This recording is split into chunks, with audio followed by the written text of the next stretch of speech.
rehetra izay fa tonga ato amin'ity toerana ity arabaina fa tonga soa ary raiso fahasoavana ho antsika ny fatokavatsika eto inona moa zany tena antodintsika eto tonga eto isika mba anompony tompo mba nome voninahitra an'Andriamanitra ka hoy aho hoe aoka anompony tompo amin'ny fonao manontolo ianao tena asehoy fa lehilahy vehivavy tena manome voninahitra an'Andriamanitra ianao androany ary na dia ianareo izay manaraka ny zao fotoam-pivavahana izao amin'ny alalan'ny Facebook na YouTube na takizany azy eo mpandrenesana ianao dia aoka hitovy amin'ny ataonay eto mihitsy no ataonareo any hivavakatsika tompoko Andriamanitra rahanay eo omena voninahitra ianao ary mametraka an'ity fotoana ity hoe ho tananao zahay fotoana tena misy tananao mahery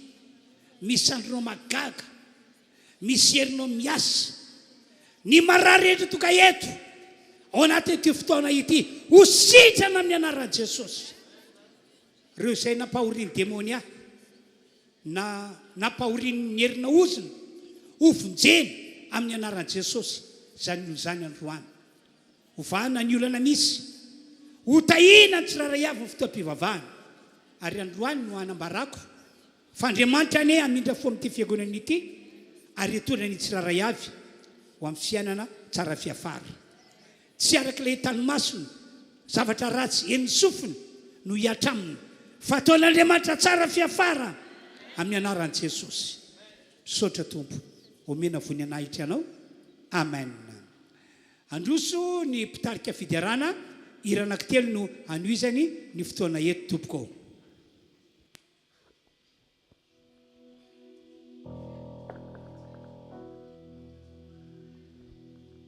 Alléluia. Fanmiaravatsika rehetra indray amin'ity alahady maraina mahafinaritra ity raha mety aminao dia arabao ny eo akaikinao dia irarisoa izy androany tonoany amin'ny fiadanan'i Jesosy mba hitoetra betsaka eo aminy ihany koa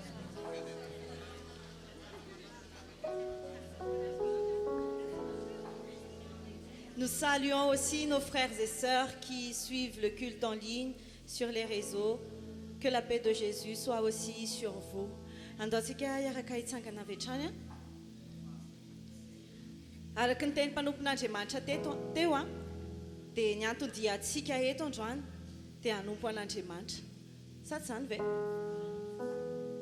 dia ny Andriamanitra izay tomponao dia aza adiny fa Andriamanitra lehibe izy mendrika hody eraina lehibe mihoatra noho izay zavatra hitan'ny masonao rehetra lehibe mihoatra no io olana izay mianjady aminao io lehibe mihoatra no ny aretina izay manafika anao zany ny Andriamanitra izay tomponao aza mieritreritra mihitsy ianao hoe tena efa mihoatra ny loza ny problemako izany fa zao foana ataovy ao anatin'ny saina hoe tsisy dikany problème aminao mihoatra no ilay Andriamanitra izay nisafidinao ho tompony Aujourd'hui j'aimerais vous encourager à vraiment croire que notre Dieu est un Dieu grand.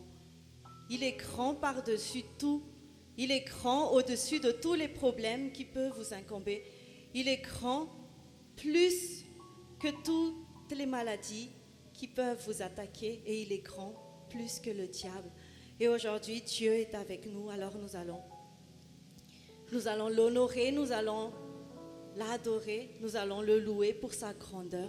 Androany sika tena andao hifantoka amin'izany fahalehibiazan'Andriamanitra zany fa tsy misy lehibe noho zany Andriamantsika zany Andriamanitra mahay zavatra rehetra izy Andriamanitra mahay fahagagana izy Andriamanitra nampisaraka ny ranomasina anankiroa izy mba handehanany zanak'Israely Andriamanitra izay nanavitra anao ihany koa tao anatin'ny lalina izay niainanao dia zany Andriamanitra izay tompontsika androany tsy misy lehibe tahaka ny Andriamantsika Ok, anao tena ho resy lahatra any amin'izany Ok, anao tena tsy ho voahelingeliny zavatra manodidina na zavatra mitranga eo fiainanao fa hakanana fahadokiny ianao hoe ny Andriamanitra izay tompoko dia Andriamanitra lehibe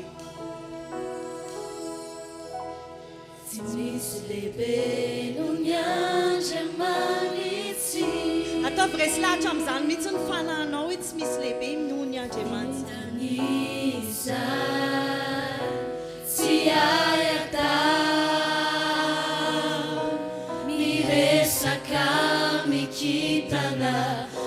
Matidi tafio vosha Toniage manitsy tsy misy mahery no ny andriamantsika tsy misy mahery no ny andriamanitsy je veux fatotra afany mpanjety izy reria no mitsabony maratra toy ny andriamanitsy tsy misy izy le andriamanitra mifagaga andriamanitsy mifagaga niasa izano asakana andriamanitsy mifagaga na ny maty azanatsangana andriamanitsy mifagaga vehivavy mombomeny zanaka fagagana tamin'ny anarany Jesosy misy lehibe no ny andriamantsika tsy misy lehibe no ny andriamanitsy vitany avokoa zay rehetra eritreretinao hoe tsy azo atao tsotra zay tsy vitany olona dia vitany ayata miresaka mikitana matidi tafio-drivotra toy ny andriamanitsy tsy misy mahery no ny andriamantsika tsy misy mahery no ny andriamanitsy je veux fatotra afany mpanjety izy reria no mitsabony maratra toy ny andriamanitsy tsy natao mafy hoe andriamanitra mifagagana andriamanitsy mifagaga niasa izano asakana andriamanitsy mifagaga na ny maty azanatsangana andriamanitsy mifagaga vehivavy mombomeny zanaka fagagana tamin'ny anarany Jesosy andriamanitsy mifagaga niasa izano asakana andriamanitsy mifagaga na ny maty azanatsangana andriamanitsy mifagaga vehivavy mombomeny zanaka fagagana tamin'ny anarany Jesosy lehibe ny tombo ihira hoe lehibe ny tombo ilaza hoe lehibe lehibe ny tombo asatra ato mafy feonao dia lazao hoe lehibe ny tombo lehibe ny tombo ihira hoe lehibe ny tombo ilaza hoe lehibe lehibe ny tombo izy le manjaka hatrizay hatrizay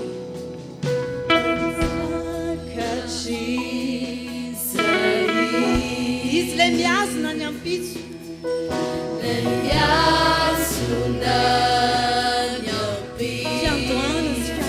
fiandohana sy fiafarana fiandohana sy fiafarana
Mpanao salamo zay rehefa miteny izy hoe fa lehibe ianao ka manao zava mahagaga ianao rery ihany no Andriamanitra dia tena zany tokoa hoe ianao rery ihany no Andriamanitra ianao no Andriamanitra lehibe tsy misy mihoatra anao izay milaza azy mbola Andriamanitra dia tsy misy mihoatra anao fa ianao no Andriamanitra ambony Andriamanitra rehetra lehibe ianao mendrika anao ny fiderahana tsara indrindra mendrika anao ny fankalazana tsara indrindra des âmes natolotry ny olonao amin'ity maraina ity.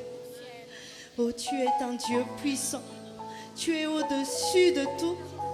Tu es au-dessus de tout nom. Et tu es le Dieu des dieux. C'est pour cela que nous te célébrons ce matin. C'est pour cela que nous t'honorons ce matin. Et nous nous prosternons à tes pieds pour te dire combien tu es grand, Seigneur. Alléluia. Mendrika ny derina, mendrika ny ady, mendrika ny voninahitra rehetrarehetra satria Andriamanitra lehibe ianao. Mino an'izany izay, ary mino izay fa hanihonao ny fahalehibiazanao, ny olonao izay manompo anao Andriamanitra.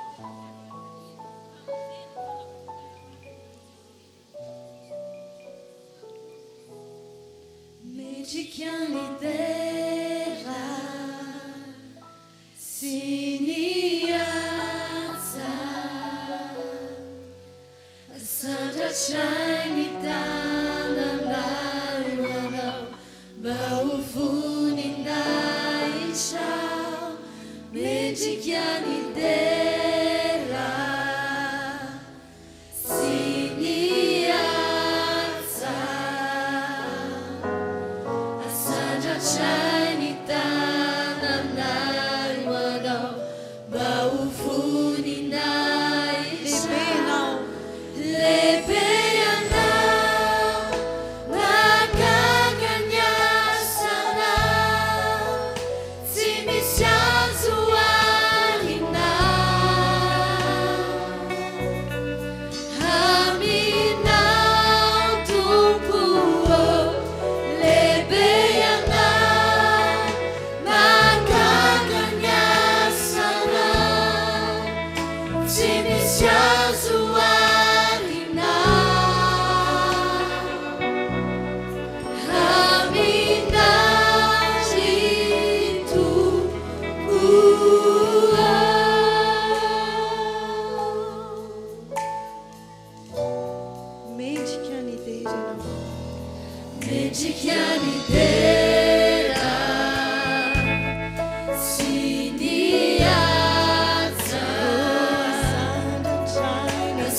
Sandratrany tananay manao mba ho voninahitra mendrika ny dera sy nihaja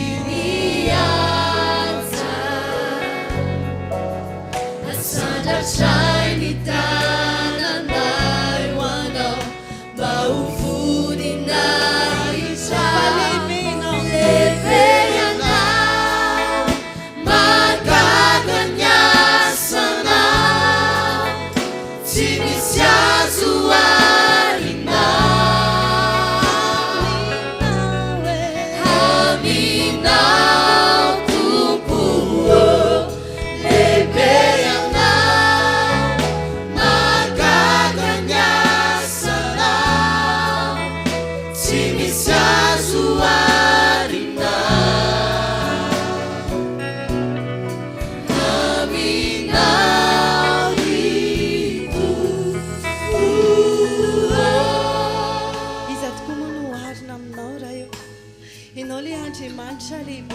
Pamorona an'izao rehetra izao.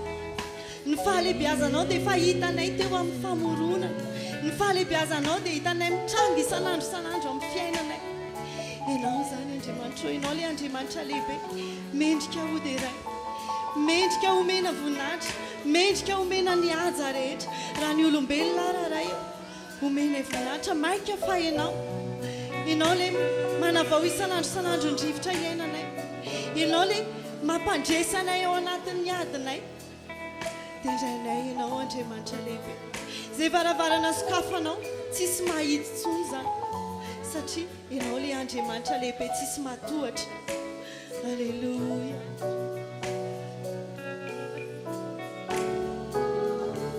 Dia mbola irainay androany Jesosy lehibe ianao.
Anao ray io fa tena lehibe ianao, tena lehibe ianao.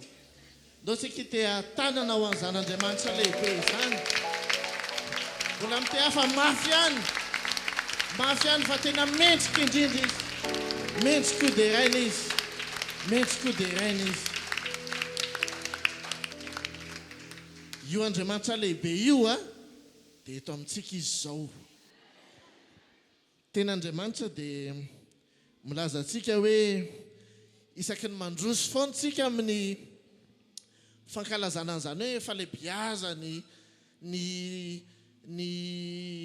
voninahiny seza fandrianany isaky miderana azy isika mankalaza anazy isika dia tena miseho zany amin'ny fiainantsika miseho izy isan'andro amin'ny tokantranontsika miseho izy amin'ny asa aman-drarantsika donc isika aloha hipetraka vetivety a dia misy ten'Andriamanitra ty hovakintsika andeha hovakintsika miaraka fa ny ten'Andriamanitra dia tena mampirisika atsika foana hoe andeontsika mahita an'io Andriamanitra lehibe io andeontsika hamatatra an'io foana dia andeontsika kalaza an'io foana fa tena miasa mahery izy amin'ny fiainantsika Salamo 1:70 Salamo 1:70 ny andininy 4:12 5:12 4:12 ary ny 7:12 andeontsika mba hiaraka maky mafy be dia miaraka tsika miredona mamaky an'io fa izao kosa dia anatena mandrakariva ary tombo lalandava ny fiderako azy ny vavako hitory ny fahamarinanao ny famonjenao mandrakariva fa tsy fantatro ny isany hoentiko ny asa lehibe nataon'i Jehovah Tompo ampahatsiaro ahy ny fahamarinanao aho dia ny anao ihany Andriamanitra ianao efa nampianatrahitry ny fony ambola tanora ary mandraka kehitriny dia nitory ny fahagaganao aho iza amen izany hoe isika mihitsy aloha no andeha hitanisa ny zavatra mahagaga nataon'Andriamanitra tamin'ny fiainantsika ahoana moa no ahafahantsika hoe mbola anonona hitantara raha tsy isika aloha mijanona kely dia mahatsiaro manao tamberana hoe fa inona daholo moa zany nataon'Andriamanitra tamiko omaly tamin'ny herinandro teo fa inona daholo moa zany tena hoe zavatsarotra namonjeny ahy fa inona daholo moa zany zavatra tena mahagaga nataony tamin'ny fiainako na dia tamin'ny herinandro lasa teo fotsiny ary fa inona moa zany zavatra tena hoe tsy vitan'olombelona tsy vitan'ny fahefana eto amin'izao toerana misy atsika izao tsy vitan'ny ataoko hoe conseil an'olona tsy vitan'ny zavatra afaka nomen'olona anahy nefa vitan'Andriamanitra zany tamin'ny fiainako tena maro ireo ary tena Andriamanitra milaza hoe tena mbola tsy voisako ary zavatra mbola ho ataon'Andriamanitra amen. Chers frères et sœurs, encore aujourd'hui, Dieu nous invite à nous rappeler, Dieu nous invite à nous remémorer tous les bienfaits qu'il a fait pour nous.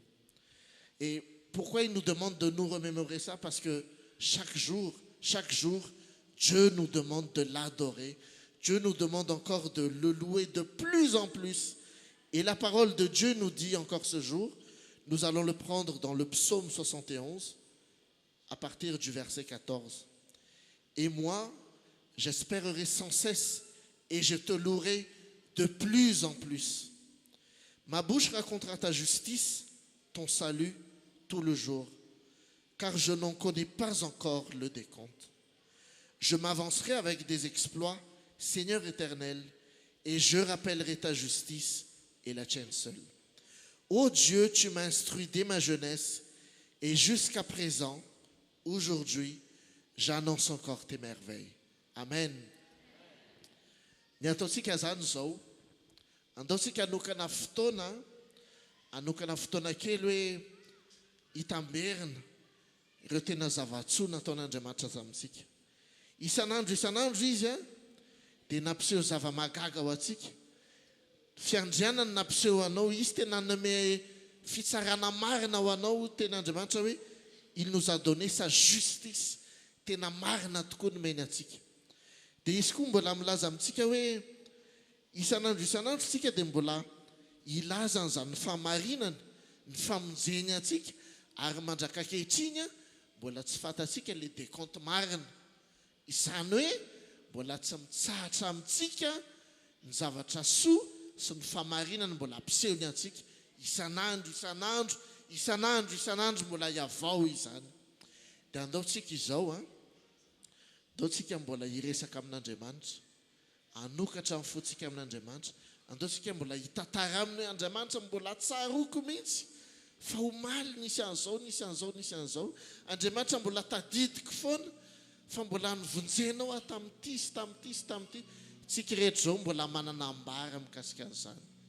Marina sa tsy marina? Marina.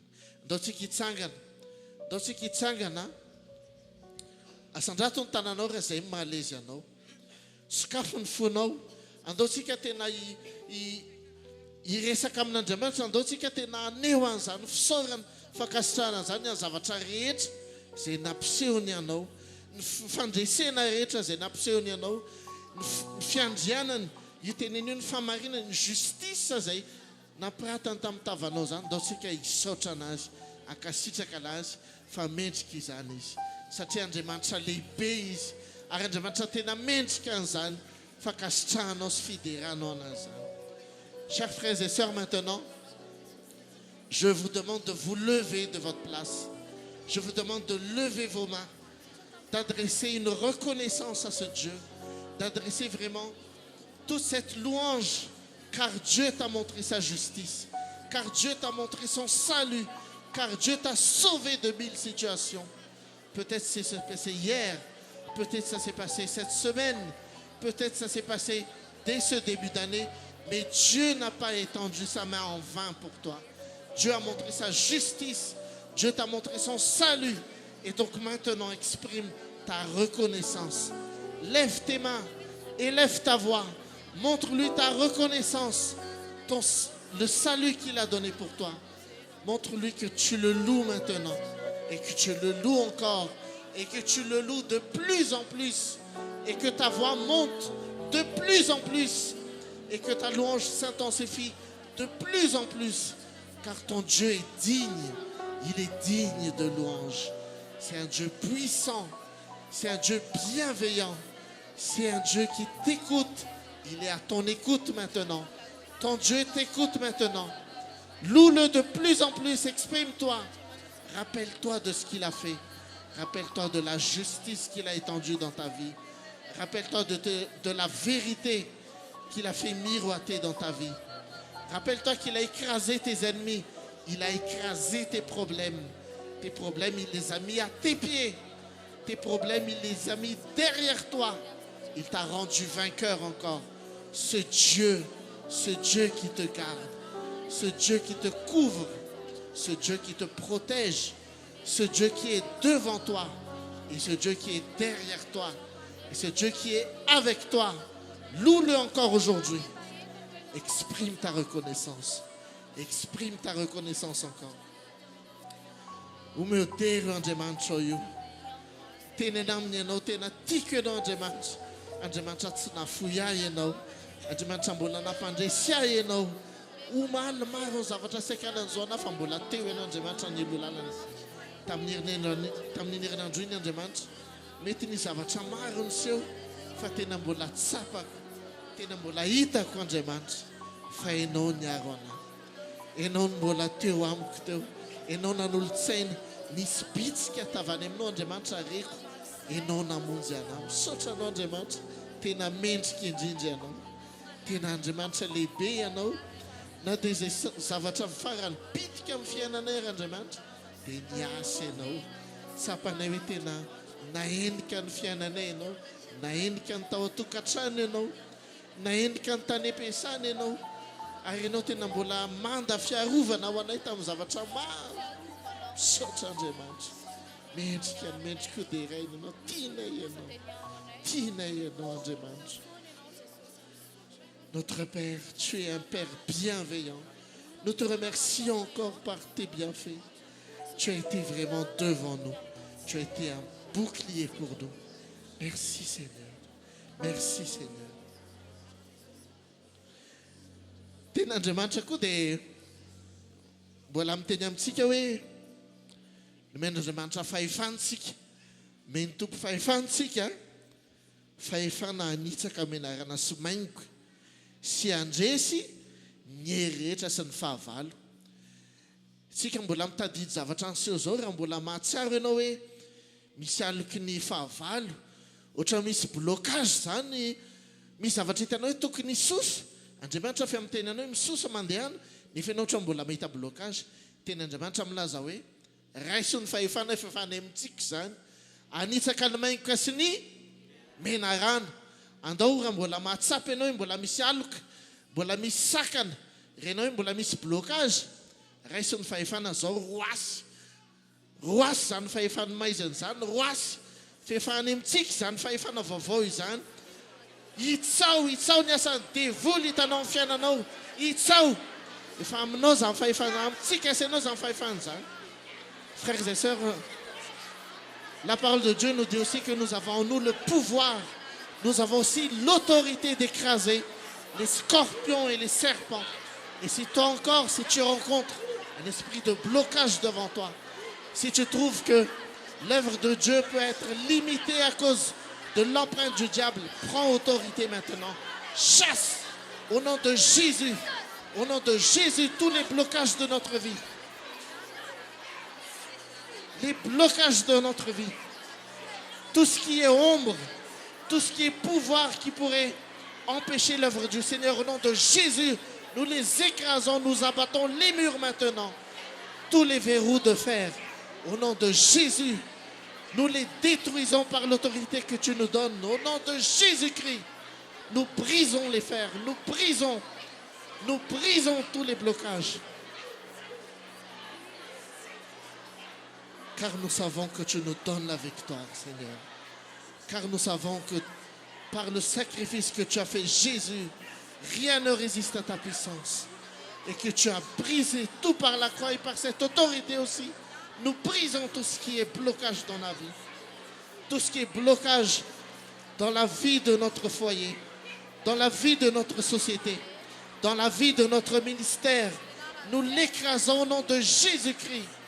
Et tous les plans qui sont concoctés contre nous, toutes les armes qui sont forgées contre nous, au nom de Jésus-Christ, elles n'auront aucun effet. Et nous déclarons maintenant, retour à l'envoyeur, que toutes les feintes de l'ennemi, tous les mensonges, toutes les contre-bénédictions qui sont adressées contre nous, contre tes enfants, nous les brisons au nom de Jésus. Au nom de Jésus, nous les écrasons. Nous écrasons tous ces plans qui sont concoctés, toutes ces choses qui sont prononcées contre tes enfants. Nous les brisons au nom de Jésus. Alléluia. Alléluia. C'est ton trône éternel qui vit en nous. C'est ton trône éternel qui vit en nous chaque jour. C'est ton trône éternel qui domine dans le vie de nos foyers. C'est ton trône éternel qui domine dans notre ministère. C'est ton trône éternel qui est majestueux dans chacun de nos travails, dans la société où nous sommes, dans les administrations où nous sommes. C'est ton trône qui est puissant. C'est ton trône qui est majestueux. Car tu es un Dieu grand.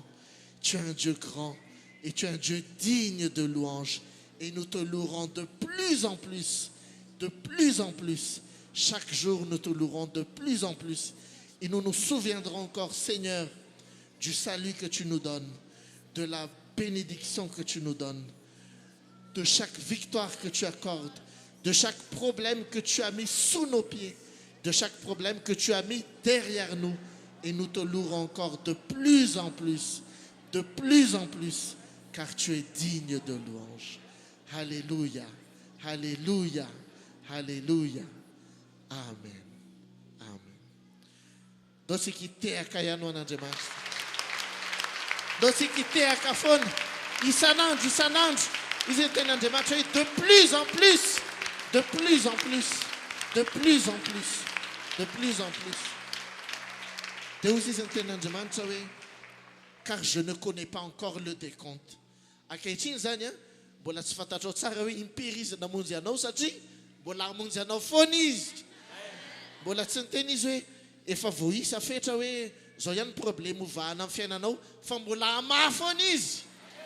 Ary izy mbola tsy niteny ihany koa hoe voafetra ihany koa ny herin'ny ratsy izay ataony eo tongotra ao fa mbola ho betsaka ihany no hitsahanao amin'ny anaran'i Jesosy, mbola ho betsaka ihany ny asan'ny maizina ho toerinao isan'andro de plus en plus. Izay ny ten'Andriamanitra amintsika androany. Dia tonga indray isika amin'ny fotoana afaka mipetraka isika tompo. Dia tonga koa isika amin'ny fotoana hoe nampianaran'ny ten'Andriamanitra isika mbola afoy ho an'ny fanjakan'Andriamanitra eto an-tany. Le mafoy zany ho antsika lehibe tsy voatery hoe mora, zavatra foy zany matetika zavatra sakrifiena. Izay mihitsy ny ten'Andriamanitra hoe mety hoe tena zavatra hoe ininao atao mety marary aminao, ary ho antsika lehibe io volo io hitantsika hoe tena misy valeur io, tena misy lanjany io. Mety misy fotoana ianao mieritreritra hoe hofatrano ny priorité, jiro sy rano ny priorité, PPN ny priorité, ny gasoil ny priorité, ny investissement tokony ataoko ny priorité. Fa ten'Andriamanitra milaza amintsika hoe miinvestira sy manome ho amin'ny fanjakan'Andriamanitra tena priorité des priorités. Sa tsy zany? Dia andaontsika mbola hosa, satria ten'Andriamanitra dia milaza hoe rehefa manome isika, rehefa manome ny ampafolo-karena isika, dia Andriamanitra mihitsy no hanokatra ny varavaran'ny lanitra hanomezana antsika indray. Dia io tena programan'Andriamanitra, dia Andriamanitra mihitsy no manao défi ny tenany hoe mahitanao manome tena mahitanao mahatoky fa ho hitanao zany, fa hanokatra ny varavaran'ny lanitra ho anao. Chers frères et sœurs, nous arrivons au moment où c'est encore une possibilité pour nous de soutenir, de maintenir le ministère de Dieu sur cette terre jusqu'à ce que notre Seigneur Jésus-Christ vienne dans les cieux. Et je vous invite encore et je vous exhorte encore à donner. Ce n'est pas une habitude, ce n'est pas une sorte de rituel, mais c'est vraiment un engagement que nous donnons et c'est vraiment un service que nous donnons au Seigneur. Et à travers les dons et à travers la dîme, à travers le soutien que tu peux faire au ministère média que nous faisons ici, il y a beaucoup d'âmes qui sont sauvées, il y a beaucoup de gens qui sont réconfortés, il y a le salut qui arrive dans le foyer, il y a la réponse de Dieu qui arrive aux problèmes des gens. Et c'est vraiment une œuvre capitale que tu peux faire à travers tes dons, à travers l'offrande, à travers la dîme que tu viens apporter. Et nous t'invitons donc maintenant à considérer que Dieu peut agir pleinement dans ta vie à travers ce que tu donnes aujourd'hui. Et tu peux vraiment donner et ce que tu donnes sera impactant. Et Dieu a dit que j'ouvrirai les écluses des cieux pour toi et le salut arrivera chez toi au nom de Seigneur Jésus-Christ.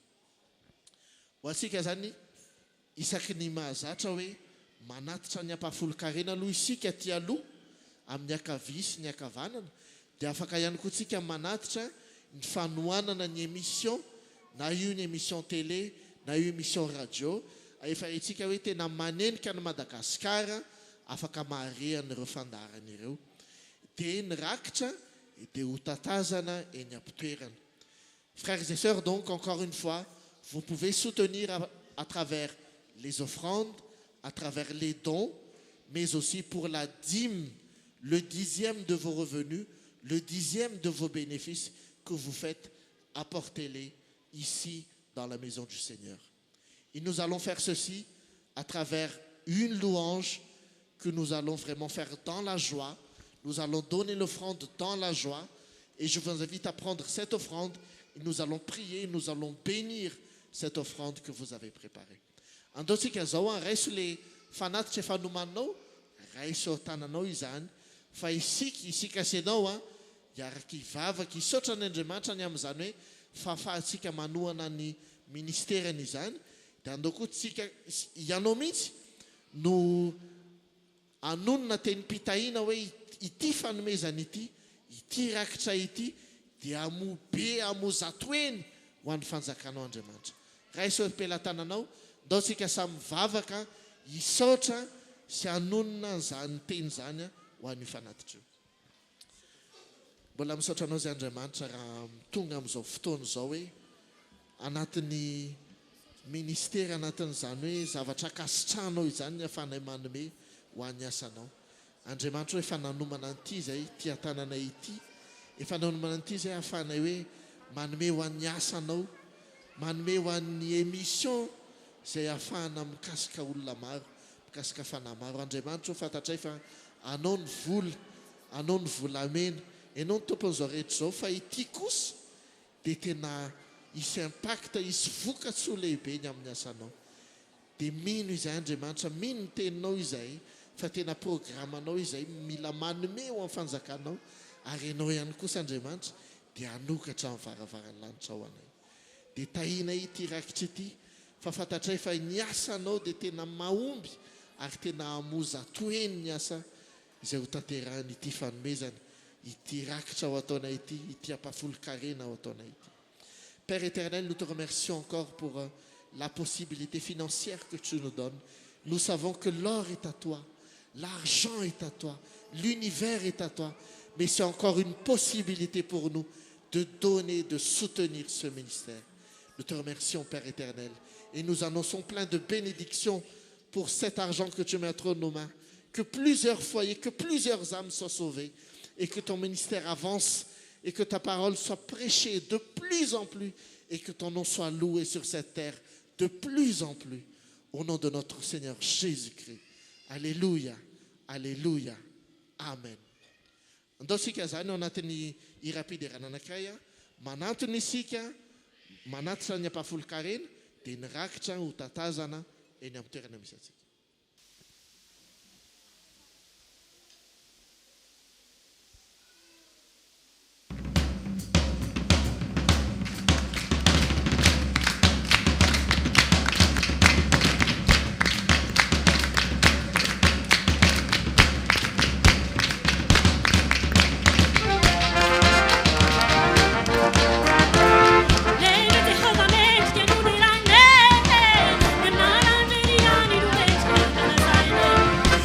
Jehovah mendrika hoterane, nianaran'Eliano mendrika karazaine.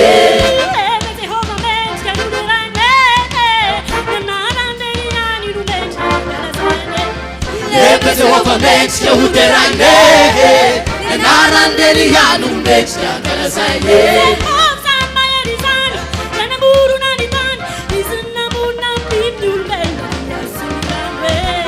Jehovah mendrika hoterane, nianaran'Eliano mendrika karazaine. Jehovah mendrika hoterane, nianaran'Eliano mendrika karazaine.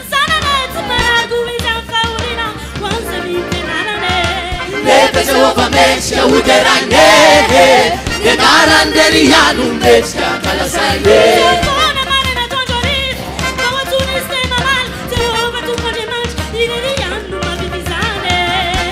Jehovah mendrika hoterane, nianaran'Eliano mendrika karazaine.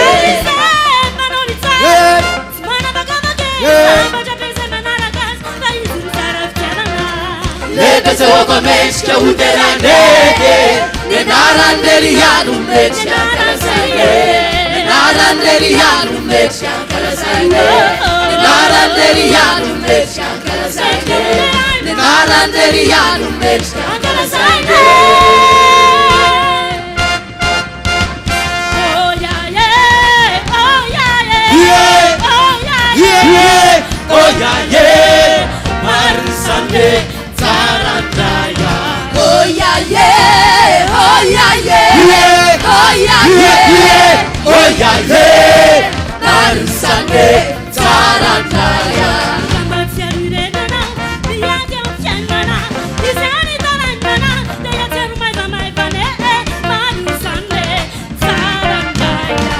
Oh yeah yeah, oh yeah yeah, oh yeah yeah, oh yeah yeah, Marisane Tarandaya.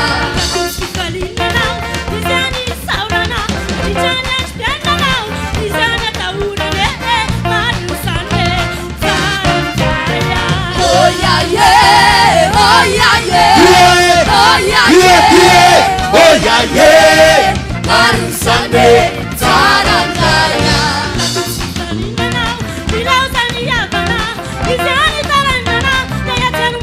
Oh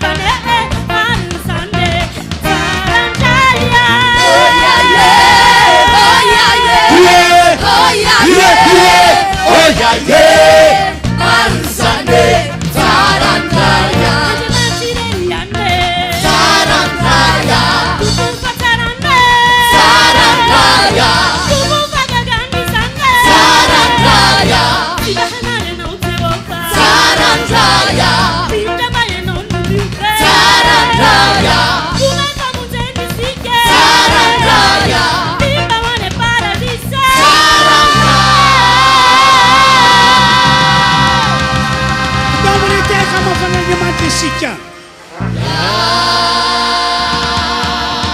alleluia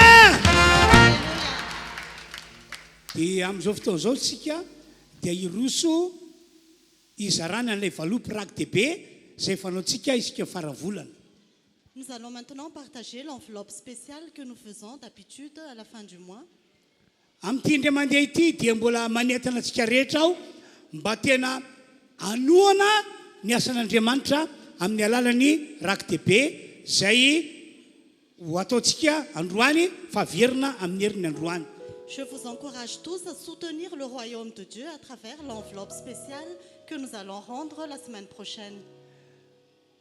Toano amin'ny fonao rehetra ny asan'Andriamanitra. Soutiens l'œuvre de Dieu de tout ton cœur. Ho soratan'Andriamanitra eo boky fiainana ny anaranao. Dieu va écrire ton nom dans le livre de vie. Ary fatany zay tokony atao anao. Et il sait ce qu'il doit faire pour toi. Raha mino an'izany ianareo dia tantarao mandraisa valopy ary miomana amin'ny herin'androany. Si vous croyez cela, réalise cela et rendez l'enveloppe la semaine prochaine. Dia ao anatin'ny fizarana ireny valopy ireny dia andeontsika mbola hiaraka anompotompo amin'ny alalan'ira misy anretim-pitarika reto anentana antsika ho amin'izany. Et nous allons continuer à louer Dieu avec les louanges, avec les conducteurs de louanges.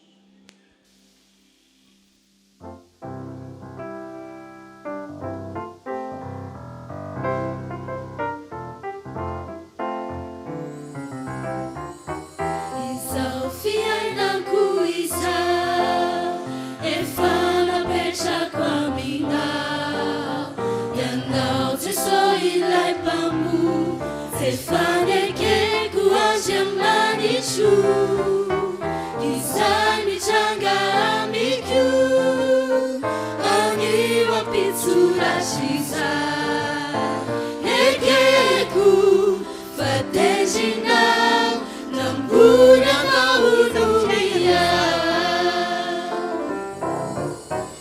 Isa ufia inaku isa Efana pesha kwa mina Tiandao te so ilai pamu Stefaneke kuanja manichu Izani changa amiku Hani wapitsura chiza Ekeku fatejina Rambuna na unumia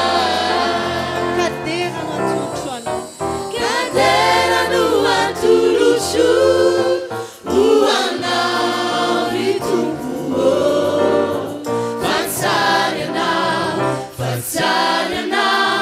Sadipa na nitsaraku Izare chatau na Siavela na wichangaku Demasu sachitsarya na Sadipa na nitsaraku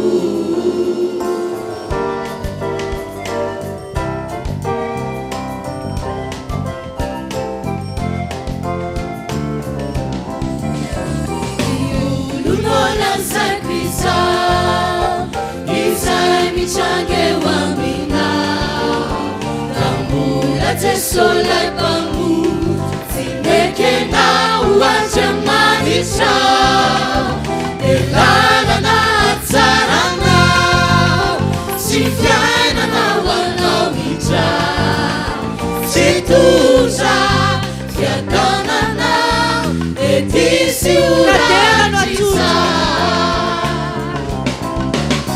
Bandera no atulushu Uana uritumpuo Fatsarya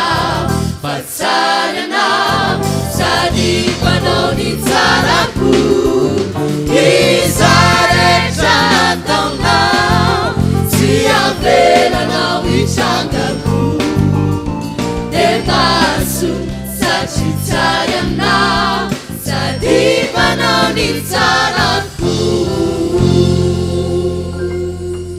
Tonga amin'ny fotoana zay tondrako ny afatr'Andriamanitra saza ho atsika ny tenako androany maraina. Nous arrivons maintenant au moment où je vais vous annoncer le message de Dieu ce matin. Ny lohaten'ny afatra entin'androany dia ny amin'ny fanahy masina sy ny fifoazam-panalehibe entiny. Le thème du message aujourd'hui concerne le Saint-Esprit et le grand réveil qu'il apporte. Noho izany amaky baiboly isika arak'izay voasoratra ao amin'ny bokin'ny Romanina toko fahatelo ambin'ny folo andininy faraika ambin'ny folo ka hatramin'ny andininy fa efatra ambin'ny folo. Alors nous allons lire la Bible dans Romains chapitre 13 versets 11 à 14. Tenin'Andriamanitra zay fa novakiko taminareo tamin'ny tapabolany androany zany. C'est une parole de Dieu que je vous ai déjà lue la semaine dernière. Avy hatrany dia vakina amin'ny teny frantsay lay tenin'Andriamanitra. Nous allons tout de suite lire la parole de Dieu. Cela est d'autant plus important que vous savez quel temps nous vivons. C'est l'heure de vous réveiller enfin du sommeil, car maintenant le salut est plus près de nous qu'au moment où nous avons cru. La nuit est bien avancée, le jour approche. Débarrassons-nous donc des œuvres des ténèbres et revêtons les armes de la lumière. Conduisons-nous honnêtement comme en plein jour, sans orgie ni ivronnerie, sans immoralité ni débauche, sans dispute ni jalousie. Mais revêtez-vous du Seigneur Jésus-Christ et ne vous préoccupez pas de votre nature propre pour satisfaire ses convoitises. Selon cette parole, chère Église, tsy tokony atorintsony isika mpino kristianina amin'izao vaninandro misy antsika izao. Nous ne devons plus dormir, nous qui sommes chrétiens à notre époque actuelle. Zany hoe mila mifoha ny fanahintsika. C'est-à-dire que notre esprit doit se réveiller. Mazava ny teny zay lasain'ny fanahy masina nambaran'i Paoly lay novakina teo. La parole du Saint-Esprit est claire, ce qui a été annoncé par l'apôtre Paul. Au verset 11 et 12, voici ce que Paul a dit. Satria fantatsika ny andro fankehitriny zao dia ora tokony foazanareo amin'ny fatoriana fankehitriny ny famonjenantsika dia akaiky no tamin'ny andro vao ninotsika efa ho lasan'ny alina ka efa mbiakaiky kokoa ny andro. Cela est d'autant plus important que vous savez quel temps nous vivons. C'est l'heure de vous réveiller enfin du sommeil, car maintenant le salut est plus près de nous qu'au moment où nous avons cru.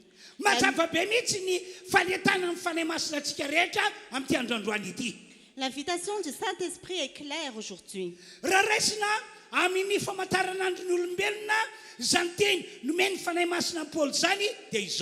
Si nous regardons cette parole du Saint-Esprit à travers la montre humaine, il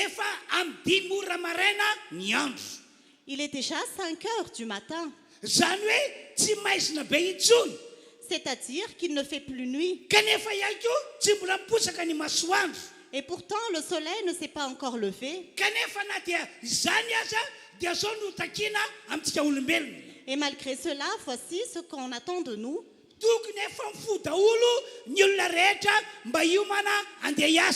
Tout le monde doit déjà se réveiller pour se préparer à aller au travail. Tout le monde doit se réveiller pour préparer à aller à l'école. Tout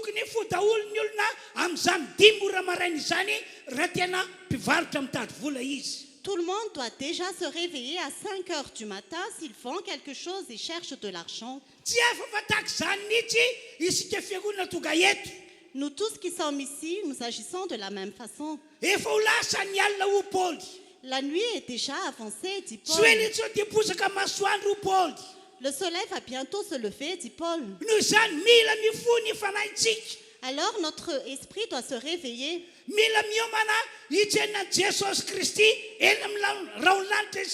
Nous devons nous préparer à rencontrer Jésus dans les nuées du ciel.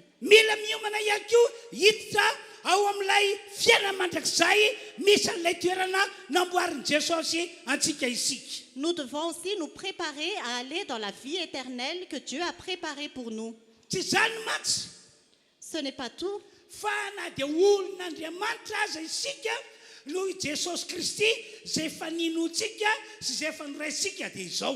Car même si nous sommes déjà des hommes et des femmes de Dieu grâce à Jésus en qui nous avons déjà cru, Si nous sommes déjà des hommes et des femmes de Dieu, tsy eken'Andriamanitra hitsaina Jesosy ny fiangonana matory sy ny fiangonana ratsy fiomanana. Dieu n'accepte pas que l'Église qui n'est pas bien préparée rencontre Jésus. Zany no dikan'ilay fanoarana nataon'i Jesosy mikasiky tovavy miisa folo. C'est la signification des paraboles que Jésus a données concernant les 10 jeunes filles. Ao amin'ny Matthieu toko fadimy amby roapolo andiny voalohany ka hatramin'ny andiny fahatelo ambin'ny folo ny misy an'izay tantara izay. Nous voyons cette histoire dans Matthieu chapitre 25, versets 1 à 13. Tsy vakiko aminareo moa le tantara fa avy hatrany dia fitiniko. Je ne vais pas vous lire cette histoire, mais je vais résumer. Tokany fotoana apakabady ity lehilahy iray ity. Le moment est venu où un homme allait prendre sa femme. Dia fanaon'izy ireo dia mifidy tovavy madio mba hitsena azy. Et ce qu'ils ont l'habitude de faire, c'est de choisir des jeunes filles pour aller à leur rencontre, Hitsena an'ilay papakatra. pour rencontrer le marié. Dia inona zava-nisy? Qu'est-ce qui s'est passé? Rehefa naharitra ela ny papakatra, Quand le marié tardait, nandrasana tsy tonga. on a attendu, il n'est pas venu. Nandrasana tsy tonga. On a attendu, il n'est pas venu. Nandrasana tsy tonga. On a attendu, il n'est pas venu. Dia natory avokoa ireo tovavy miisa folo izay nividiana ireo. Les 10 jeunes filles se sont mis à s'endormir. Fa zao no tsy nampitovy an'ireo tovavy miisa folo ireo. Mais ces 10 jeunes filles n'étaient pas pareilles. Ny dimy tamin'ireo hatrany am-boalohany dia efa niomana, nikarakara, nisoloka tao amin'ny fanalana. 5 d'entre elles, dès le début, se sont déjà préparées à avoir de l'huile avec elles. Fa ilay tovavy dimy hafa kosa Mais les 5 autres jeunes filles tsy mba niomana, ne se sont pas préparées. tsy niomana arabaky teny. Elles ne se sont pas littéralement préparées. Indrindrandrindra moa hitany hoe ela be voatoka ilay papakatra. Surtout qu'elles ont vu que le marié tardait trop. Kanjo tamin'ny fotoana tsy napozina. Alors, à un moment inattendu, Voalaza amin'ny baiboly hoe tamin'ny mamatonalina. la Bible dit, au milieu de la nuit, Ilay fotoana mampatory ny olona iny indrindra au moment où tout le monde dormait, no tonga ilay papakatra. le marié est arrivé Ary nisy fanairana ho an'ny olona rehetra tamin'izany fotoana izany. et tout le monde a été prévenu en ce temps-là. Hoe miomana daholo ianareo fa tonga ny papakatra. Que préparez-vous tous, le marié arrive. Miomana daholo ianareo fa tonga ny papakatra. Préparez-vous tous, le marié arrive. Dia ny dimy tamin'ireo tovavy ireo efa vonona tsara be mihitsy. Et 5 parmi ces jeunes filles étaient très bien préparées. Avy hatrany dia afaka nitsena an'ilay papakatra.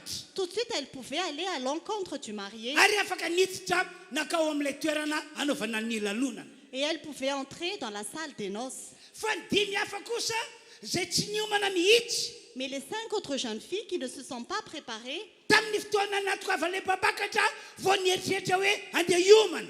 au moment où le marié est arrivé, elles ont pensé se préparer. Dia lasa izy ireo vidy hisoloka tany am-pivaritra. Elles sont parties pour acheter de l'huile chez les marchands. Kanjo tara loatra. Mais c'était trop tard. Efa tafiditra ny papakatra. Le marié est déjà entré. Efa nidy amin'ny varavarana. La porte était fermée. Zay ireo tovavy dimy tsy mba niomana ireo vao nandondona. C'est là que ces jeunes filles qui ne se sont pas préparées ont frappé à la porte. Voay zahay efa tonga. Ouvrez-nous, nous sommes ici. Voay zahay efa tonga. Ouvrez-nous, nous sommes ici. Kanefa tsy nety sokatra intsony ny varavarana. Mais la porte ne pouvait plus s'ouvrir. Dia zay no antony natoka Jesosy nitondra fananarana ho antsika vahoakan'Andriamanitra ankehitriny. Et c'est pourquoi Jésus a donné cet exemple. Andavaka itsika ny Matthieu toko fadimy amby roapolo avy hatrany dia ny andiny fahatelo ambin'ny folo. Nous allons lire Matthieu chapitre 25, verset 13. Zao ny voasoratra. Koa amin'izany miambena ianareo fa tsy fantatrareo na ny andro na ny ora. Voici ce qui est écrit. Restez donc vigilants, puisque vous ne savez ni le jour ni l'heure. Mikasika ny amin'ny fividy Jesosy any amin'ny raolanitra. Concernant le retour de Jésus dans les nuées du Tsy ciel, fantatsika io fotoana io. nous ne savons pas le temps. Na amin'ny andro atoandro io na amin'ny andro alina. Nous ne savons pas si c'est le midi ou Tsy la nuit. fantatsika mihitsy zany fotoana zany na androany na rapitso na amin'ny herinandro. Nous ne savons pas si c'est aujourd'hui, demain ou la semaine prochaine. Fa ny fanetanana lehibe anetanan'Andriamanitra antsika kosa mila mifoy isika ary mila miomana isan'andro isan'andro. Mais ce que Dieu nous encourage à faire, c'est que nous devons être réveillés et nous préparer chaque jour. Satria zay olona mifo sy miomana ihany no eken'Andriamanitra hoy aho hitsena Jesosy eny amin'ireo lanitra. Parce que seuls ceux qui sont éveillés et qui se sont préparés peuvent rencontrer Jésus dans les nuées des cieux. Ary zany olona zany ihany koa no eken'Andriamanitra homena n'ilay toerana namboarin'i Jesosy ao an-danitra. Et Dieu accepte que ces personnes-là reçoivent les places que Dieu a préparées au ciel. Efa nisy teny toy izao moa nambaran'i Paoly apôstôly ao amin'ny Tesaloniana voalohany toko faefatra andininy fafito ambin'ny folo.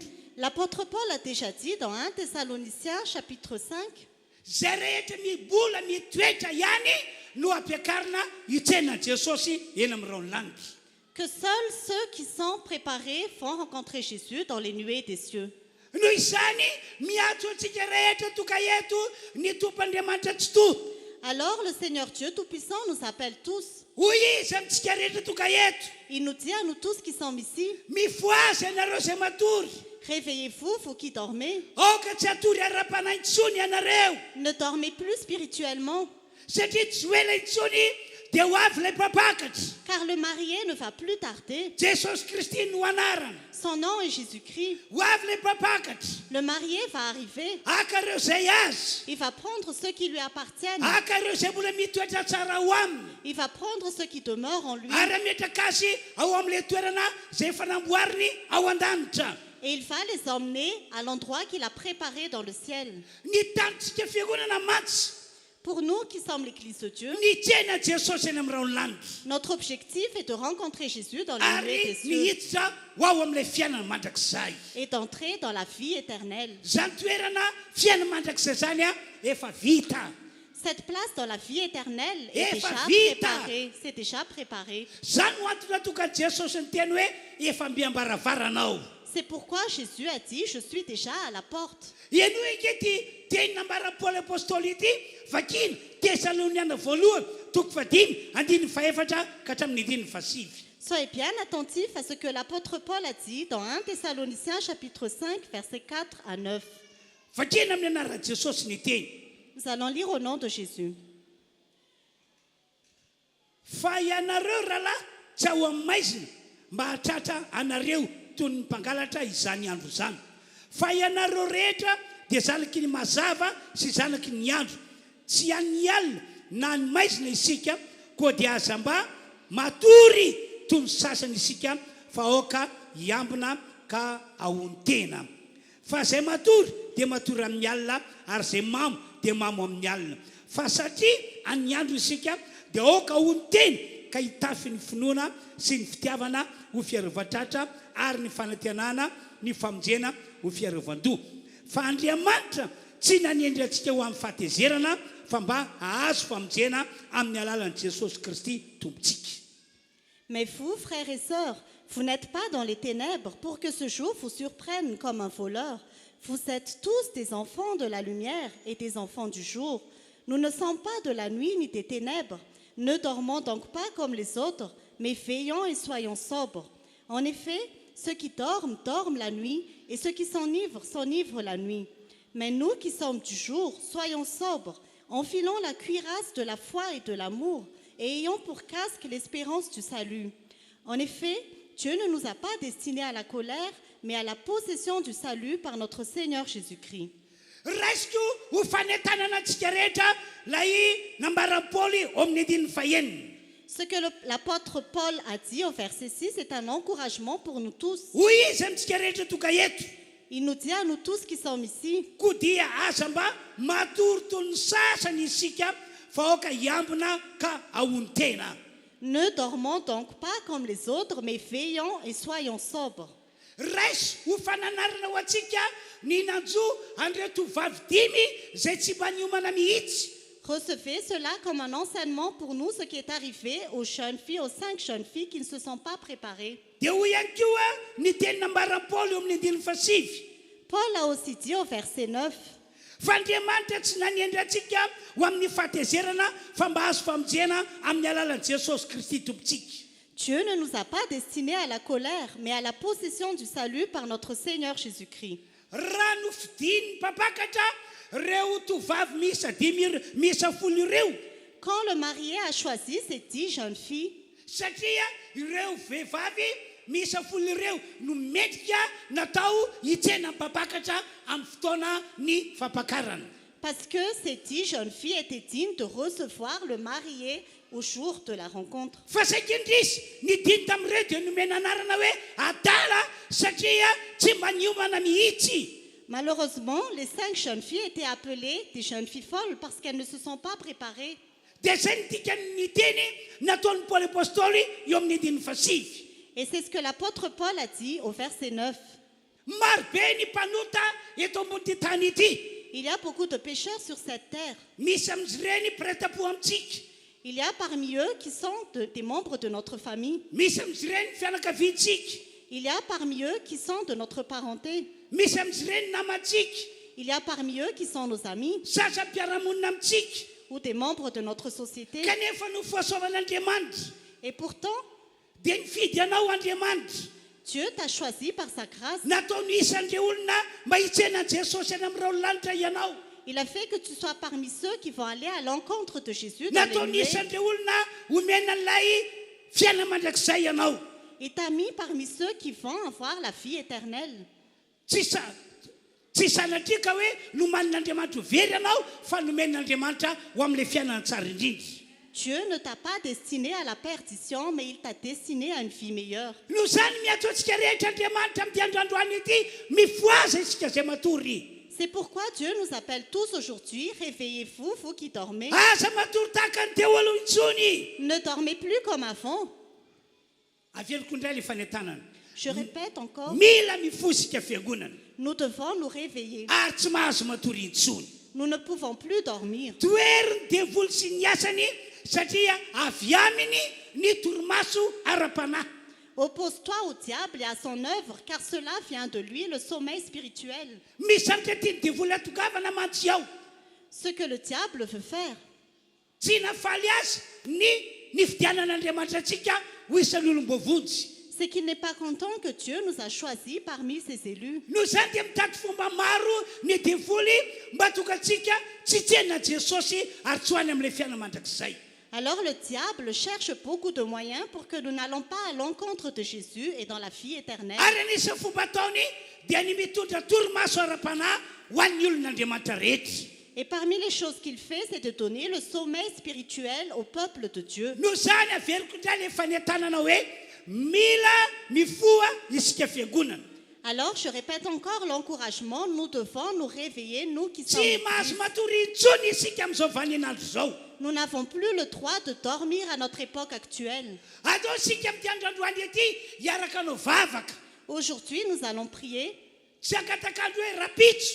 Nous n'allons pas attendre demain, Fa androantsika hiaraka anao vavaka. mais aujourd'hui même, nous allons prier Ho azy rehetra matsapa fa natory ara-panahy izy andao anao fifonana sy fibebahana. pour tous ceux qui sentent qu'ils sont dormis spirituellement. Repentons-nous aujourd'hui. Satria ny azo antoka ny olona na ny fiangonana matory ara-panahy.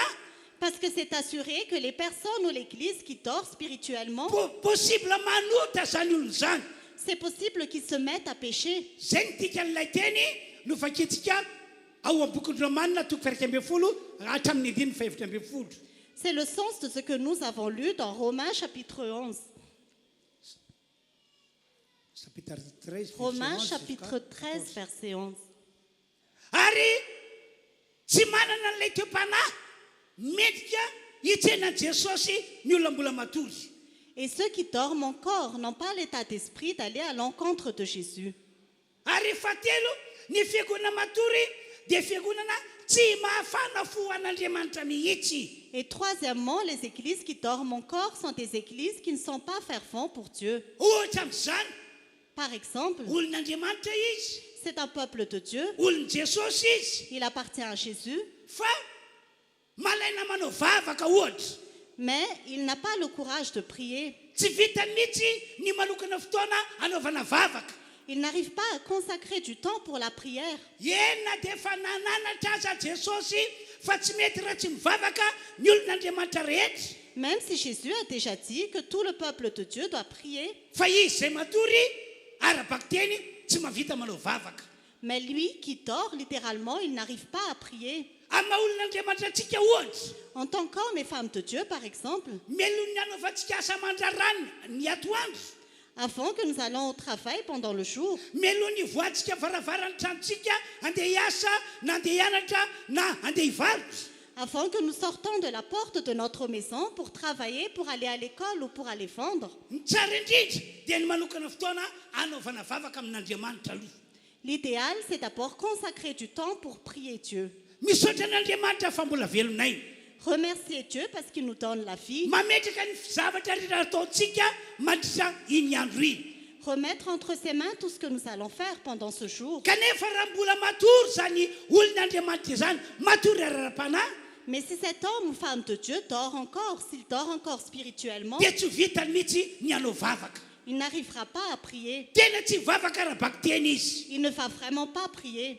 dia mitovy amin'izany ihany koa ohatra anankiray Et par exemple aussi, raha mbola matory ara-panahy ny fiangonana si l'Église dort encore spirituellement, tsy mba ataony zava-dehibe ny fiara-miangona il va négliger les cultes. ataony zavatra maivana ny fiara-miangona Il va considérer cela comme des choses peu tsy mba importantes. teram-panahy ho amin'izany mihitsy izy Il n'aura pas la force d'y aller. malalaka izy tonga S'il a du temps, il vient. tsy malalaka izy tsy tonga S'il a du temps, il ne vient pas. no zany androany andaontsika rehetra hiaraka no vavaka Alors aujourd'hui, nous allons tous prier. dombavakatsika dia anao fifonana sy fibebahana raha natsapateny anao fa isan'ny olon'andriamanitra matory ara-panahy Ce que nous allons faire, nous allons nous repentir si tu ressens que tu as dormi spirituellement.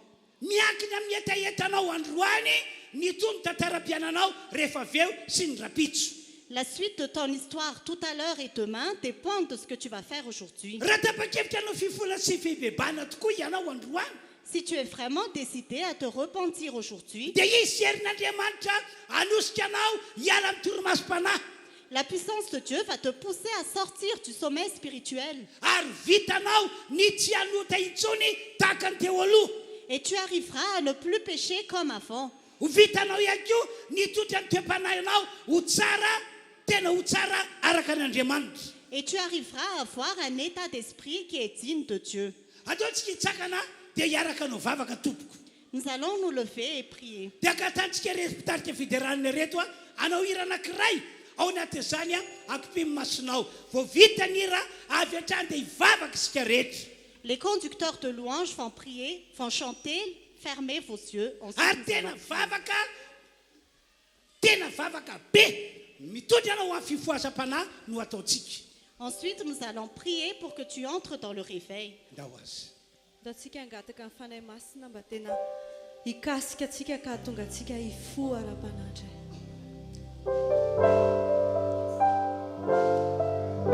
ankopimy-matsika rehetra ao anatin'izany hira izany Fermez vos yeux. Kasiu izay ny fona Aotsay aminay ny fanay ankopimy-masonao ao anatin'izany hira izany Tunitany aoka izy fatere-panahy ifo ianao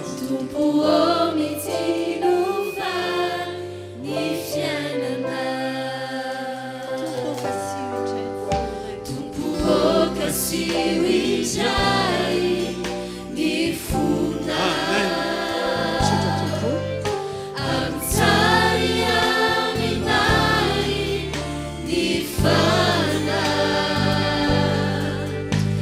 Fanay masina Tunitani Pentecosta Tompo mitinuvay Ny fiainana atsaka ny tananao ho fanehoanao fa tena vonona Fanay masina Avi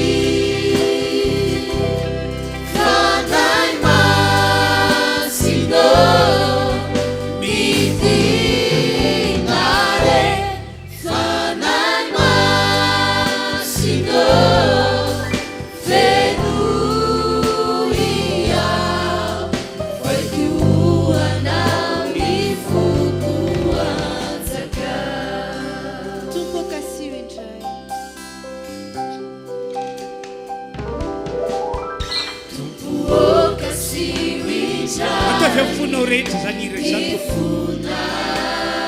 aseola etaetanao iala ny tolomasym-panahy tsy atory intsony ivavakotsika rehefa avy eo ataovy ny fifolana ataovy ny fibebahana aza manota intsony ary amboariny fimanainao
aseola etaetanao anao fifonana sy fibebahana satria tapa-kevitra ifotateraka ianao. Montre ta soif de te repentir parce que tu décides d'entrer dans le réveil. Andao ivavaka daholitsika rehetra azy. Nous allons tous prier. Asandrato avy dia avo ny feo anao. Élève ta foi. Ho anareo zay vao voatoka eto asa misalasara fandao ivavaka iaraka isika. Pour vous qui êtes ici pour la première fois, n'hésitez pas, mais prions tous ensemble. Manana tanjona ho isandreo olona afaka mitsena Jesosy eny amin'ireo lanitra ianao. Et l'objectif d'être parmi ceux qui vont aller à l'encontre de Jésus dans les nuées des cieux. Manana tanjona ny hotokasoma tsara any amin'ilay fiainana mandrakizay no many Jesosy ianao. Et l'objectif d'arriver dans la vie éternelle que Jésus a préparée. Toizy ny vavaka iarahantsika manao zao. Continuons à prier.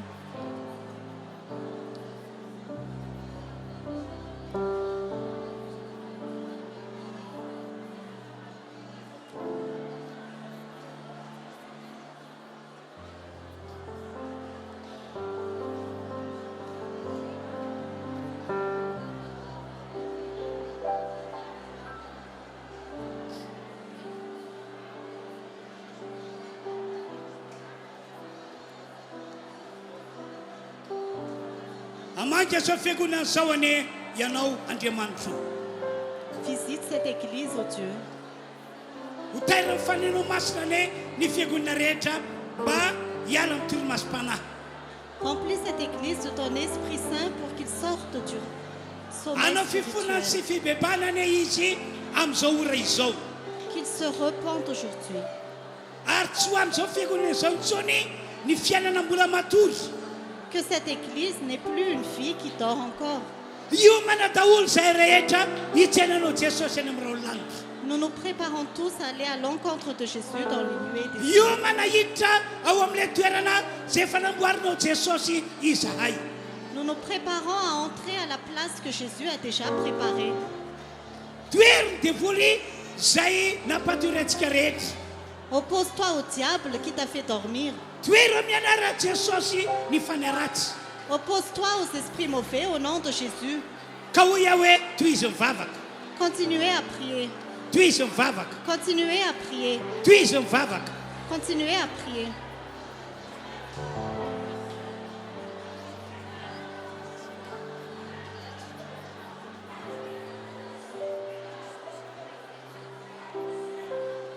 Mangina indray isika Gardons le silence. apetrao eo fonao tananao. Mets ta main sur le cœur. Mivavaka aminao aho ry Tompoandriamanitra tsara o. Je te prie au Seigneur Dieu, Amin'ny mampanomponao aho en tant que serviteur de Dieu, mandroso ambanga aho.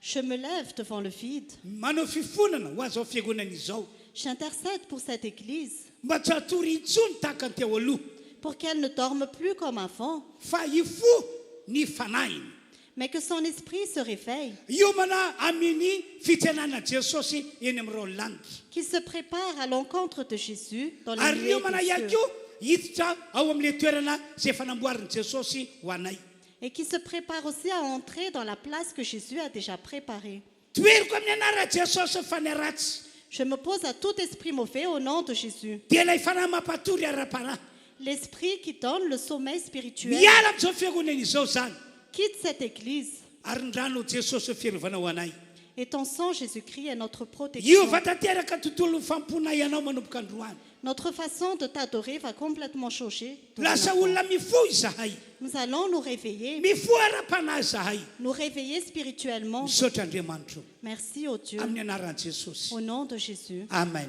Amen. samy maka toerantsika tarika fidiarana ikio ometsika toerana Nous pouvons prendre place, les conducteurs de louanges aussi peuvent prendre place. fandao mbola veritsika vakena ny romana toko fatelo ambin'ny folo andiny firaika ambin'ny folo ka hatramin'ny andiny faefatra ambin'ny folo Nous allons relire Romains chapitre 13, versets 11 à 14. vakena avy hatrany amin'ny teny frantsay lay teny Nous allons tout de suite lire la parole. Cela est d'autant plus important que vous savez quel temps nous vivons. C'est l'heure de vous réveiller enfin du sommeil, car maintenant le salut est plus près de nous qu'au moment où nous avons cru. La nuit est bien avancée, le jour approche. Débarrassons-nous donc des œuvres des ténèbres et revêtons les armes de la lumière. Conduisons-nous honnêtement comme en plein jour, sans orgie ni ivrognerie, sans immoralité ni débauche, sans dispute ni jalousie. Mais revêtez-vous du Seigneur Jésus-Christ et ne vous préoccupez pas de votre nature propre pour satisfaire ses convoitises. rifiakonina rehetra manarika zao fotoan-dehibe izao Chère assemblée qui assistez à ce grand culte, ho anareo zay manaraka zao fotoana izao ihany koa any an-tanàna misy anareo any et vous tous qui nous suivez aussi en ligne, tsy mahazo matory intsony isika olon'andriamanitra rehetra nous tous qui sommes les hommes et les femmes de Dieu, nous n'avons plus le droit de dormir. arabaky teny mila mifo isika Littéralement, nous devons nous réveiller. ka ny lalana hitondratsika ho amin'izany fifoazam-panahy lehibe zany dia izao Et le chemin qui va nous conduire au réveil, c'est ceci. voalohany indrindra ataovy zava-dehibe ny vavaka Premièrement, considère la prière comme une chose très importante. ianao mihitsy aoka nanapa-kevitra isanandro anao vavaka amin'andriamanitra Toi, personnellement, prends la décision de prier chaque jour à Dieu. anao vavaka entinao manamafy fa an jesosy ianao De prier pour renforcer ta communion à Jésus. ao anatin'izany vavaka izany toeriny devoly Et pendant cette prière, oppose-toi au diable. satria anisany ataony devoly ny manakana antsika tsy hanao vavaka Parce que le diable nous empêche de prier. ataony malaina manao vavaka isika Il nous donne la paresse pour que nous ne prions pas. kanefa mazava be ty teniny ataony jesosy fa tsy mety raha tsy mivavaka mandrakariva isika ka tsy reraka Alors que la parole de Jésus est claire que nous devons toujours prier et ne pas nous fatiguer. ary mbola nanamafy an'izany ny apôstôly paoly Et l'apôtre Paul a confirmé cela. hoy izy hoe mivavaka aza mitsahatra Il a dit, priez et ne vous arrêtez pas. ka ny lalana lehibe hitondrantsika ho amin'ny fifoazana hoy aho dia izao ataovy zava-dehibe aminao ny vavaka Et le grand chemin qui va nous conduire au réveil, c'est la prière.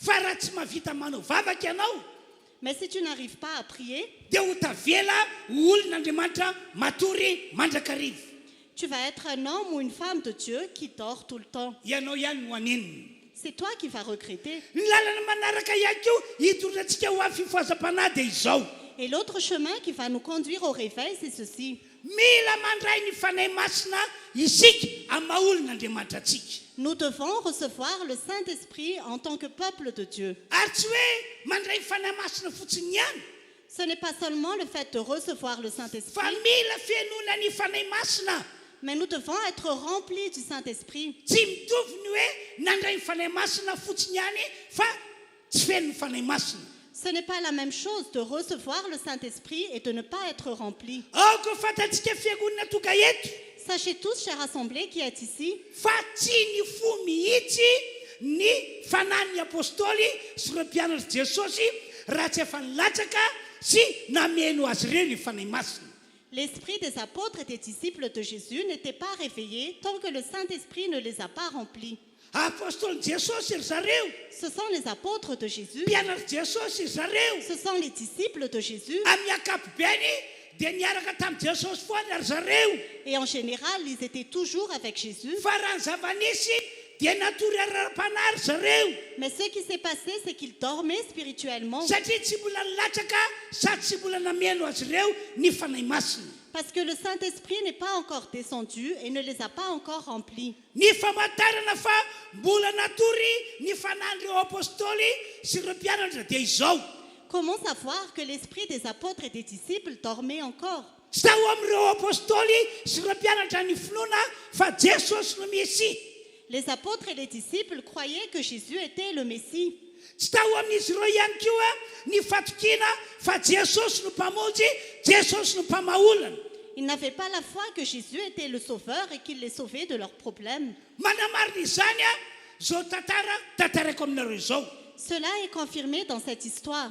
Ndre mandeha Jesosy nametraka fantaniana tamin'ny olona be dia be zay nivory niaraka taminy. Un jour, Jésus a posé des questions à toute la foule qui était avec lui. Ho Jesosy Kristy, ataonareo iza moa ny zanak'olona? Jésus-Christ a dit, qui pensez-vous que le Fils de l'homme est? Dia samy nanakambara arak'izay tao an-tsainy ny olona rehetra. Et chacun a fait leur propre réponse.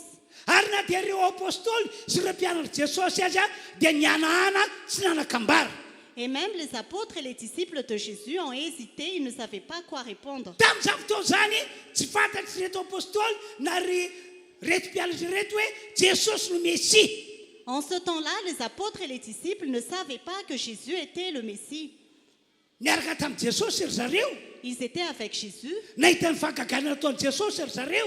ils ont vu les miracles de Jésus, Fa tsy fantany hoe ity arantsika ity ngeka ity no ilay Mesia. mais ils ne savaient pas que celui qu'ils suivaient était le Messie. Araky ny nambarako teo ihany koa, Et comme je l'ai dit tout à l'heure, tsy tao amin'reto apôstôly sy reto mpianatra reto ny fatokiana fa Jesosy no mpamonjy, Jesosy no mpamaolana. les apôtres et les disciples n'avaient pas la confiance que Jésus était le Sauveur et qu'il les sauverait de leurs problèmes. Zany rehetrarehetra no famantarana fa natory ara-panahy ny apôstôly na ny fiango na ny mpianatra. Tout cela étaient les signes que les apôtres et les disciples dormaient spirituellement. Ndre mandeha nisy fisehoan-javatra tahaka izao.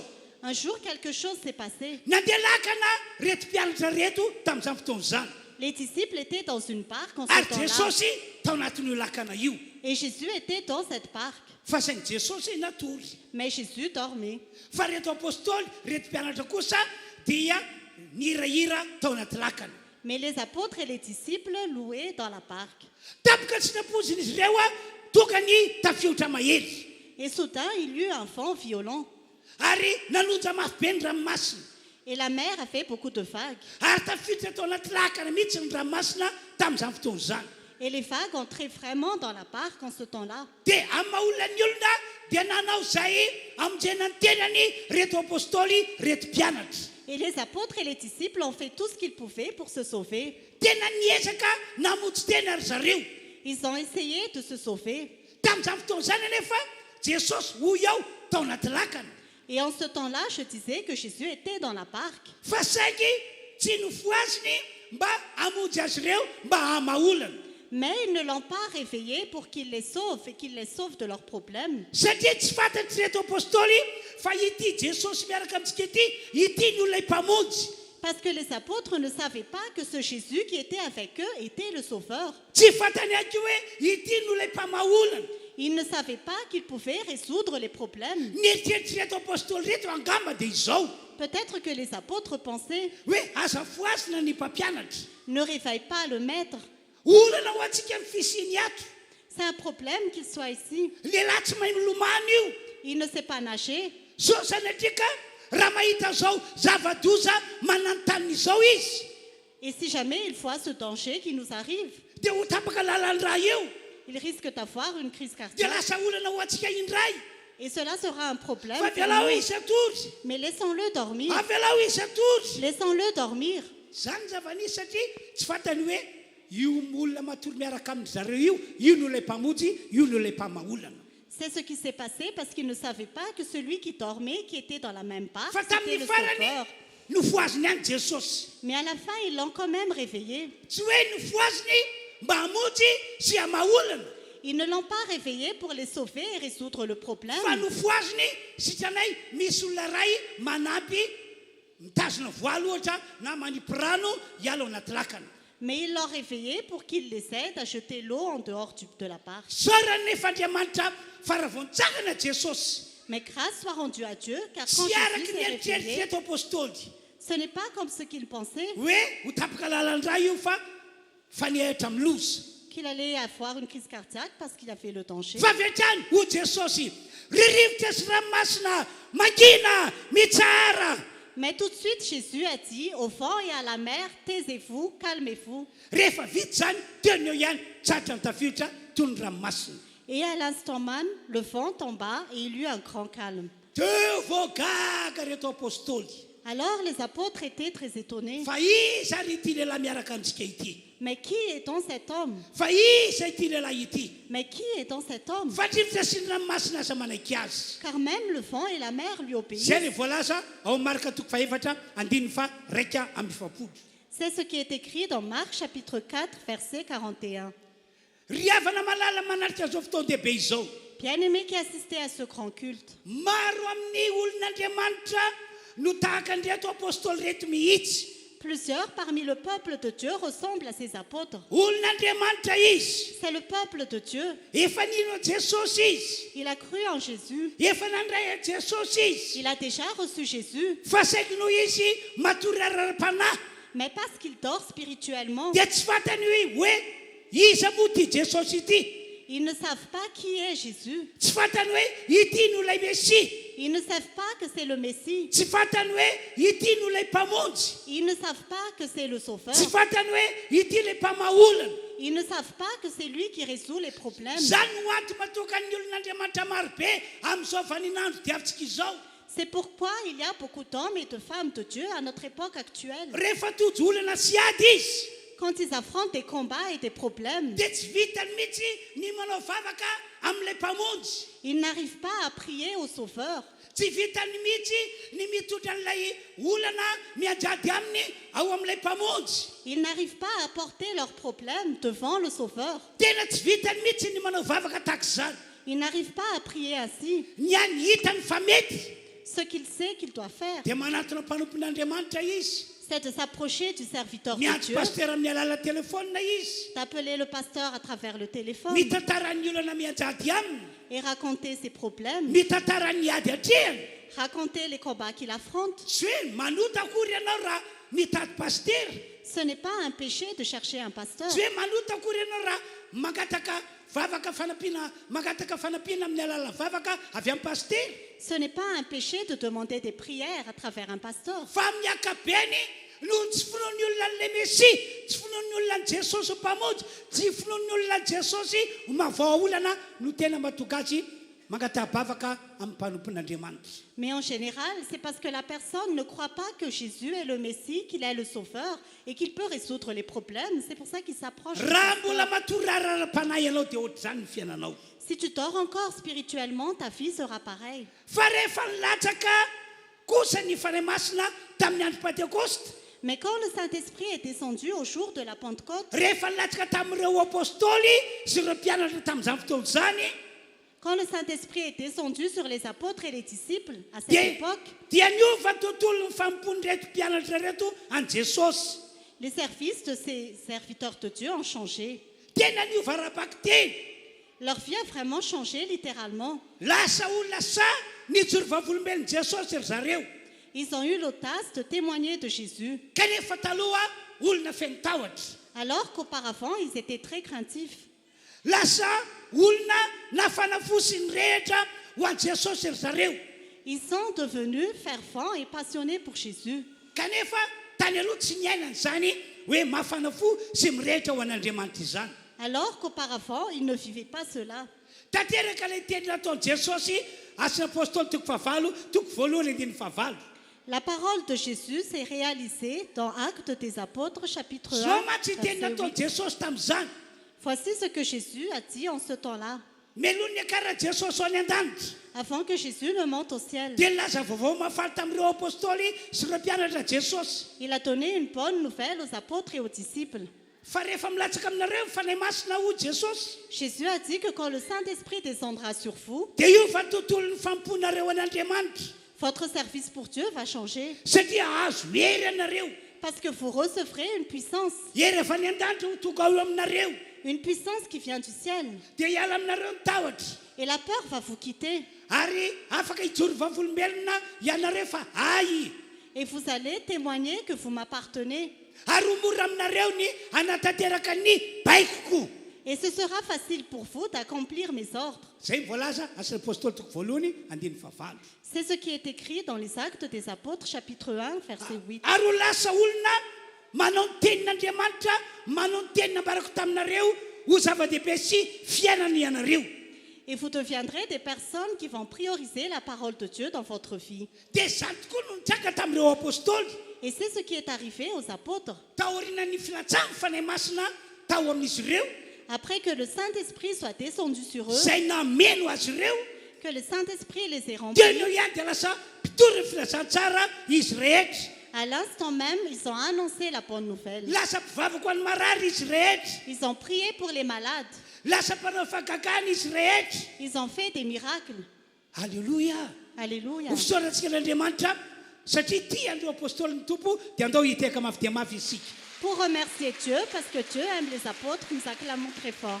Ry fiangonana rehetra manarika ity fotoana ity. Chère assemblée qui assistait à ce culte, Mila mandray ny fanahy masina tahaka ireo apôstôly sy tahaka ireo mpianatra isika rehetra. nous devons recevoir le Saint-Esprit comme les apôtres et les disciples. Ary ny lehibe indrindra amin'ity androandroany ity, Et ce qui est plus important aujourd'hui, tsy hoe nandray ny fanahy masina fotsiny ianao, ce n'est pas seulement de recevoir fa le mila Saint-Esprit, fiainona ny fanahy masina. mais tu dois être rempli du Saint-Esprit. Zavatra roa tsy mitovy izany.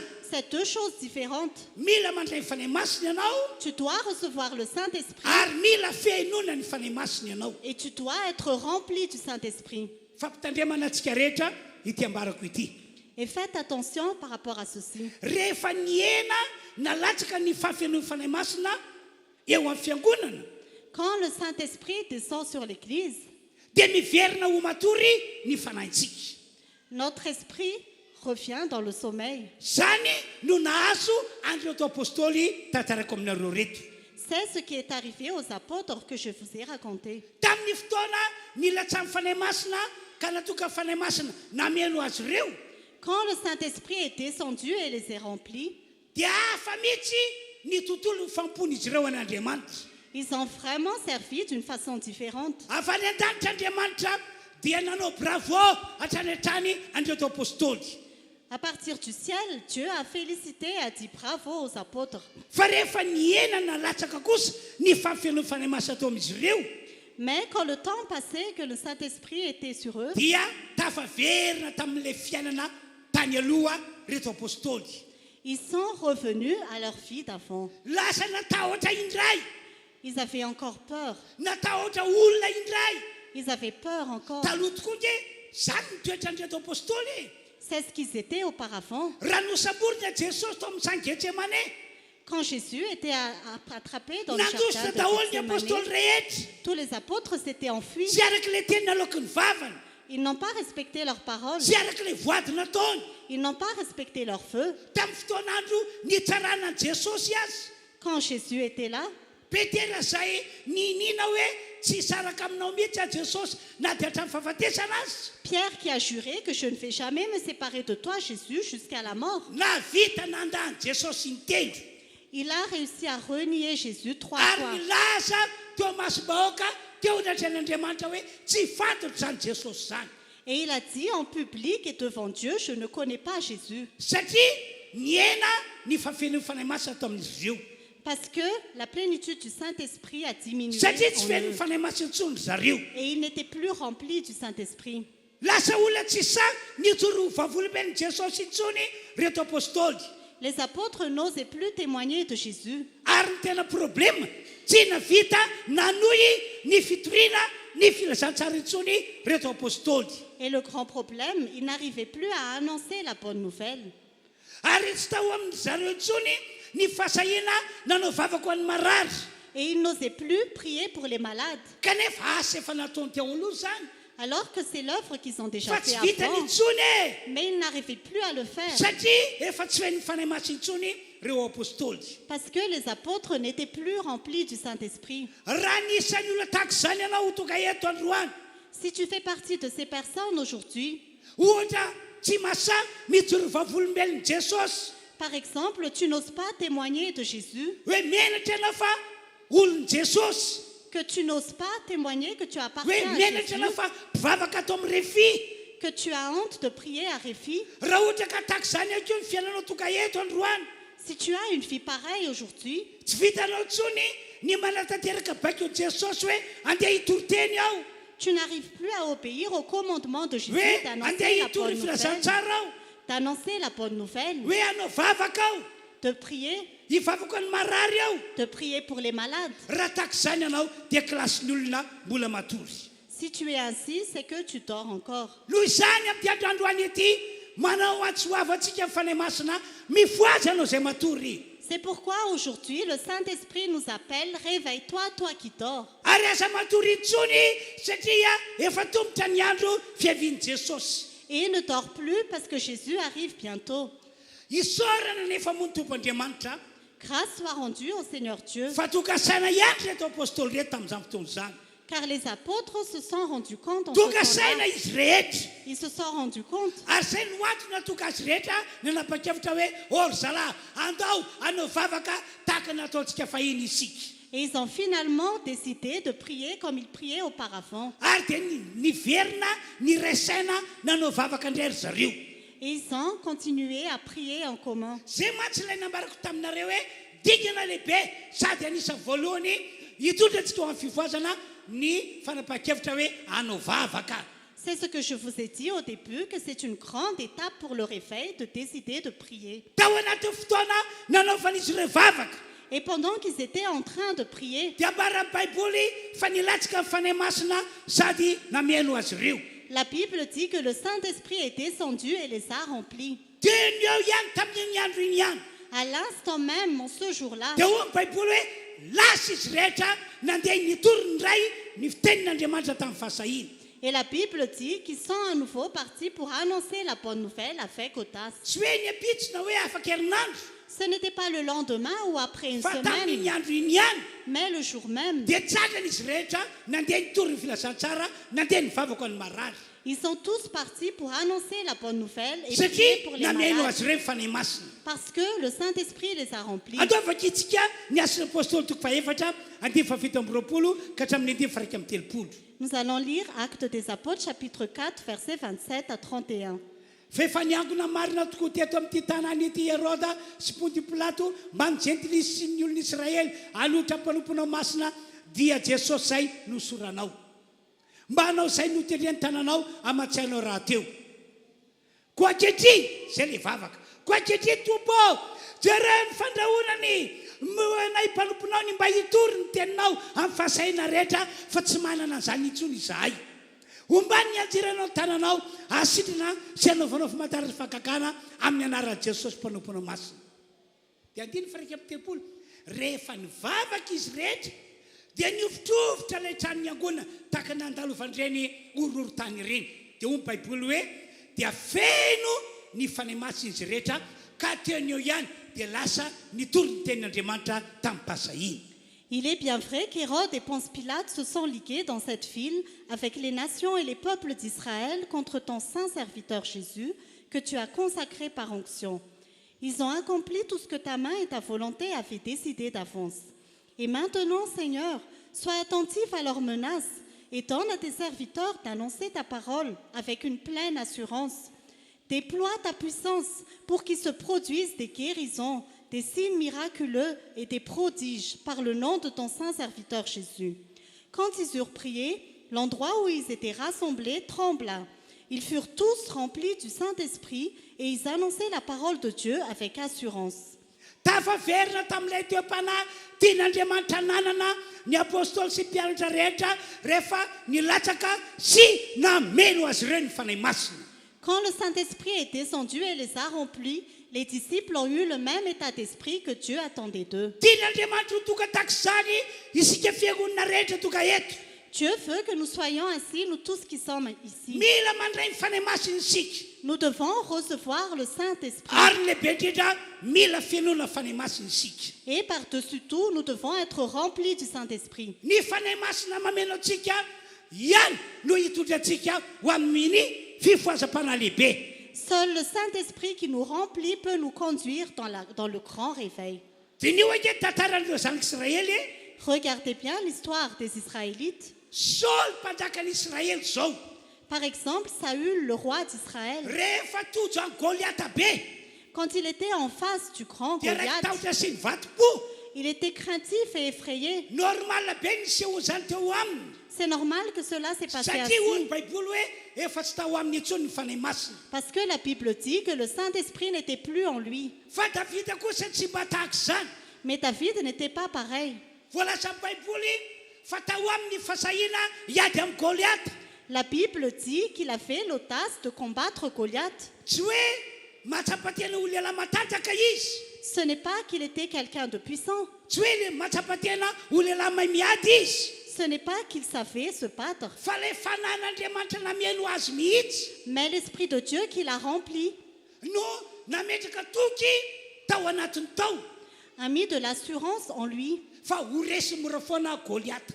qu'il va battre Goliath. Ary tena facilement. resiny tokoa Goliata. Et il l'a vraiment vaincu. Ry fiangonana tonga eto. Chère assemblée qui est ici, Oko fiain'ny fanahy masina isan'andro isan'andro isika. soyons remplis du Saint-Esprit chaque jour Mba tonga zao fampona ataontsika zao ho fampona mahomby. pour que nous servons et que ce soit une réussite, Ho fampona akasitran'Andriamanitra. un service que Dieu apprécie, Ary ho fampona famezam-boninahitra an'Andriamanitra. un service qui glorifie Dieu. Oko fiain'ny fanahy masina isan'andro isan'andro isika. Soyons remplis du Saint-Esprit chaque jour Mba hitoetra ho fiangonana mahery. pour que nous soyons une église puissante, Hitoetra ho fiangonana mafana fosy rehetra ho an'Andriamanitra. une église fervente et passionnée pour Dieu. Mba tonga antsika fiangonana ananatoka hitsaina Jesosy eny amin'ny raolanitra. Que nous soyons une église qui soit préparée à aller à l'encontre de Jésus dans Ary les mba tonga nuées antsika fiangonana tsy ho very sanatria et que nous ne soyons pas perdus, fa anana ny fiainana mandrakizay. mais que nous ayons la vie éternelle. Ny riko amin'ity androandroany ity Ce que je souhaite aujourd'hui, ho tonga tahaka an'ireo apôstôly isika. c'est que nous devenions comme les apôtres, Toe-panahintsika ho tonga tahaka an'ireo ho tahaka toe-panahin'ireo apôstôly. que notre état d'esprit devienne comme ceux des Dia apôtres, toe-panahin'ny olona fen'ny fanahy masina. un état d'esprit des personnes remplies Amin'ny du anaran'i Jesosy Saint-Esprit. ny riko akio ho tonga tahaka Davida isika. Au nom de Jésus, je souhaite que nous soyons aussi comme David. Io zany raisy fanahy masina. Alors reçois le Saint-Esprit. Atao fen'ny fanahy masina ny fiainanao. Sois rempli du Saint-Esprit dans ta vie. Ary toeriny devoly zay manampitamby anao mba hatory arara-panahy. Oppose-toi au diable qui veut que tu dormes Tena spirituellement. toero amin'ny anaran'i Jesosy izy. Oppose-toi à lui au nom de Jésus. Efa niteny nge Paoly apôstôly L'apôtre Paul a déjà dit, aza manome fitoerana ho an'ny devoly ianareo. ne donnez pas de la place au diable. Aza manome fitoerana ho an'ny devoly ianareo ho Paoly. Ne donnez pas de la place au diable. dit Zava-dehibe Paul. ry havana hoe fiangonana amin'izao vaninandro zao manana fanahy masina ary fen'ny fanahy masina. C'est vraiment très important que l'Église, à notre époque actuelle, soit remplie du Saint-Esprit. Atao voahatra tsara antsika ohatra tsara ho antsika zao tantarako izao. Prenez l'exemple de cette histoire. Fa maninona moa no nalatsaka Andriamanitra tamin'ireo apôstôly sy ireo mpianatra fanahy masina tamin'izany fotoana izany. Pourquoi Dieu a fait descendre le Saint-Esprit sur les apôtres et les disciples en ce temps-là? Satria izay ny lalana mahamety ny toe-panahin'ny olon'Andriamanitra rehetra. Parce que c'est le chemin qui est convenable pour l'état d'esprit du peuple de Dieu. Fa maninona ihany koa no nirahan'ny fanahy masina ho an'ny Samaria Petera sy Jaona mba hivavaka ho an'ny olona any mba andraisan'ny fanahy masina. Et pourquoi est-ce que Pierre et Jean aussi avaient reçu le Saint-Esprit? Efa nandray a Jesosy ake ny olo atao Samaria e. Les gens de Samarie avaient déjà reçu Jésus. Efa vita batisan'ny rano ake ny olo atao Samaria e. Les gens de Samarie étaient déjà baptisés d'eau. Fa maninona indray mbola irana ho an'ny Petera sy Jaona. Mais pourquoi est-ce qu'on a encore envoyé Pierre et Jean là-bas? Satria Andriamanitra mahalala fa mila mandray ny fanemasina sy feny fanemasina ny olon'Andriamanitra rehetra. Parce que Dieu savait que tout le peuple de Dieu doit recevoir le Saint-Esprit et Taka être zany ihany koa rempli. zava-nisy tao Efesosy. C'est aussi ce qui est arrivé à Éphèse. Tafahoana tamin'ireo mpiny vitsivitsy tao Efesosy Paul apôstôly. L'apôtre Paul a rencontré des chrétiens à Éphèse. Dia efa niomany Paoly hitoroteny amin'izy ireo. Et Paul s'est déjà préparé à leur annoncer la parole de Dieu. Efa niomana hampianatra tenin'Andriamanitra azy ireo. Il s'est déjà préparé à leur enseigner la parole de Dieu. Fa saingy olo ny fanemasina tamin'ny Paoly. Mais le Saint-Esprit a dit à Paul, Ametrao fanontaniana aloha ireo olona ireo. pose-leur cette question. Hoe efa nandray ny fanemasina ve ireo olona ireo sa tsy mbola nandray? Avez-vous déjà reçu le Saint-Esprit ou non? Dia rehefa namaly ireo olona ireo hoe tsy mbola fantatray na efa nandray zay na tsy mbola nandray. Et quand ces personnes-là ont répondu, on ne sait pas si on a déjà reçu ou pas. Dia tantaray ny baiboly hoe nivavaka nametra tanana tamin'izy ireo Paul apôstôly. La Bible dit que l'apôtre Paul a prié pour eux. Ary rehefa nataony Paul nivavaka fametra tanana Et quand Paul a prié, il leur a imposé dia les mains. nilatsaka ny fanahy masina, Le Saint-Esprit est descendu. nameno azy ireo ny fanahy masina, Le Saint-Esprit les a remplis. ka dia niteny tamin'ny fiteny tsy fantatra izy ireo sady naminany. Et ils ont parlé en d'autres langues et ils ont prophétisé. Fa maninona moa no nalatsaka Andriamanitra tamin'izy ireo ny fanahy masina tamin'ny alalana fametra tanana? Mais pourquoi Dieu a fait descendre le Saint-Esprit sur eux à Satria travers zay la mihitsy ny position de fianana main? tokony fianan'ny olon'Andriamanitra rehetra. Parce que c'est la vie que doit être la vie du Mandray ny peuple fanahy de Dieu, masina de recevoir le sady Saint-Esprit, fenoana ny fanahy masina. d'être rempli du Ohatra Saint-Esprit. anankiray farany ihany koa ny tantara nisy tao amin'ireo fianakavian'ny Cornelio. Et le dernier exemple, c'est l'histoire qui s'est passée dans la famille de Corneille. Zany fianakaviany zany tokatrany an-danitra ny fahamarinana sy ny fahitsiny. Cette famille, Dieu voyait sa justice et son honnêteté. Jetlisy ireo olona ireo C'étaient des païens, kanefa dia nitoetra ho marina sy mahitsy. mais c'étaient des personnes justes et intègres. Tena nanaiky an'izany mihitsy Andriamanitra. Et Dieu voyait vraiment cela. Kanefa na dia zany azy Et malgré cela, tsy voavonjy ny fanandreo olona ireo. leur âme n'était pas sauvée. Tsy afaka hitrena Jesosy ireo olona ireo. Ils ne peuvent pas aller à l'encontre de Tsy afaka Jésus. omena azy ny fiaina mandrakizay. Ils ne peuvent pas avoir la vie éternelle. Satria ny famarinan'ny olombelona tsy mahavoavonjy ny fanahany. Parce que la justice de l'homme ne peut pas sauver son Noho âme. zany tsy maintsy nirahana nakany amin'ireo fianakaviana ireo Petera sy ny ekipa mba hitoroteny hanambarany amin'i Jesosy. Alors Pierre et toute l'équipe a été envoyés vers cette famille pour qu'ils parlent de Jésus. Dia nanomboka azy nitoroteny. Et il a commencé à faire la prédication. Avy any an-danitra Andriamanitra tsy nahandry. Et Dieu n'a pas pu attendre du Ka ciel, lavalava ihany nitoroteny Petera. parce que la prédication était longue. Tsy mahandry nitoroteny Petera ho vita hoy Andriamanitra. Et Dieu n'attendait pas la fin de la Tsy prédication. mahandry ny vavaka spesialy ataony Petera hoy Andriamanitra. Dieu a dit, je ne peux pas attendre la prière spéciale de Pierre. Fa zao dia zao ihany. Mais maintenant même, Ao anaty fotoana zao toroteny izao pendant cette prédication, dia ho alatsako amin'ny Cornelius sy ny fianakaviany ny fanaiky. je vais faire descendre mon esprit sur Corneille et sa famille. Dia arabaky teny nalatsaka Andriamanitra tokoa ny fanahy. Et littéralement, Dieu a fait descendre son esprit. Satria izay mihitsy ny fiainana tian'Andriamanitra ho fiainan'ny olon'Andriamanitra rehetra. Parce que c'est la vie que Dieu attend que tout Asy le apôstôly peuple de toko Dieu fafolo vive. andimy fefitra ny fiapolo. Actes des apôtres, chapitre 10, verset Andeo 44. teto dia vakina amin'ny teny frantsay le izy. Pierre parlait encore quand le Saint-Esprit descendit sur tous ceux qui écoutaient la parole. Tous les croyants circoncis qui étaient venus avec Pierre furent stupéfaits de ce que le don du Saint-Esprit était déversé même sur les non-juifs. En effet, ils les entendaient parler en langue et célébrer la grandeur de Dieu. Alors Pierre dit, Hatreo ihany. Mazava be ny voasoratra. ce qui est écrit est très clair. Fa raha mbola nitoroteny Petera dia nalatsaky Jesosy tamin'ny Cornelius sy fianakaviany ny fanahy masina. Pendant que Pierre annonçait la parole, Dieu a fait descendre son Esprit Zany Saint. rehetra zany diavana malala dia manambara fa mila mandray ny fanahy masina isika. Toutes ces choses-là nous annoncent que nous devons recevoir le Saint-Esprit. Ary mila fenona fanahy masina mihitsy. Nous devons vraiment être remplis du Saint-Esprit. Fa izany natokantsika hifotanteraka amin'ny torimasom-panahy. C'est ce qui va nous conduire dans le grand réveil. Zava-dehibe ny vavaka ataovy. La prière est importante et fais-le. Zava-dehibe ny fanoeranao ny devoly manakana anao tsy vavaka ataovy. L'opposition au diable est très important, fais-le. Fataovy zava-dehibe ambony zany ianao mivavaka mba handray ny fanahy masina ary mba ho feno ny fanahy masina. Mais ce qui est encore plus important, c'est que tu pries pour recevoir le Saint-Esprit et être rempli du Saint-Esprit. Tsy mahazo matory ara-panahy intsony isika amin'izao vanenandro misy antsika izao. Nous n'avons plus le droit de dormir spirituellement à notre époque Anelina actuelle. ihany ianao raha matory ara-panahy. Nous ne devons pas dormir spirituellement. Ary na dia ny fiainantsika maha-olombelonantsika io azy. Et même notre vie humaine, Raha matory ara-panahy ianao si tu dors spirituellement, dia misy zavatra marobe voatsakatsakana tsy ho tanteraka aminao. il y aura beaucoup de blocages. Ça ne va pas se réaliser dans Fa ta raha vie. mifo ara-panahy ianao Mais si tu te réveilles dia hita spirituellement, voninahitr'Andriamanitra ianao. tu verras la gloire de Dieu. Andao tsika hiteka mafan'Andriamanitra. Acclamons fort le Seigneur. Andao tsika hiteka mafan'Andriamanitra. Acclamons fort le Seigneur. Raha mbola misy mafia miteka dia ataovy. Si tu peux faire plus fort, Mitsaka fais-le. antsika eny amin'ny toerana misy antsika eny. Levons-nous maintenant. Dia atsakany ny tananao. Élève tes mains. Akipimy masinao. Ferme tes yeux. Hivavaka ho anareo ao. Je vais prier pour vous. Andriamanitra ranay masina izay ny an-danitra. Seigneur Dieu Tout-Puissant qui est dans les cieux, Mamindra fo amin'izao fiangonana izao ianao. aie pitié de cette église. Mamindra fo aminay rehetra ianao. Aie pitié de nous tous. Manomboka amin'ity androandroany ity. Dorénavant, Ny fanenao masina anay hamangy anay. que ton Esprit Saint nous visite Ka ho teram-panahy izay rehetra. et que nous soyons remplis de l'Esprit. Ho teram-panahy handray ny fanenao masina. Que nous soyons remplis de ton Esprit Saint. Ary no feno ny fanenao masina. Que nous ayons la plénitude de Te l'Esprit. hifo izahay. Et nous allons nous Te réveiller. hifo tahaka andreo apôstolinao izahay. Nous voulons nous réveiller comme les apôtres. Te hiaina tahaka ny ainandreo apôstolinao izahay.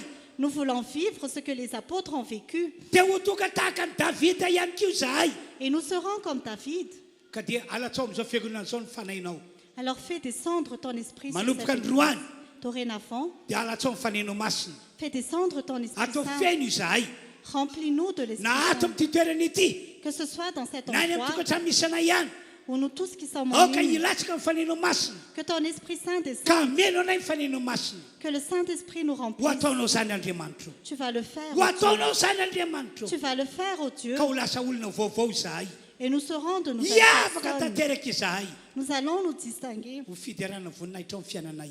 Et notre vie va te glorifier. Amin'ny anaran'i Jesosy. Au nom de Jésus. Amen. Amen. Teka mafantompo isika. Acclamons le Seigneur. Samy maka toerantsika rehetra. Vous pouvez prendre place.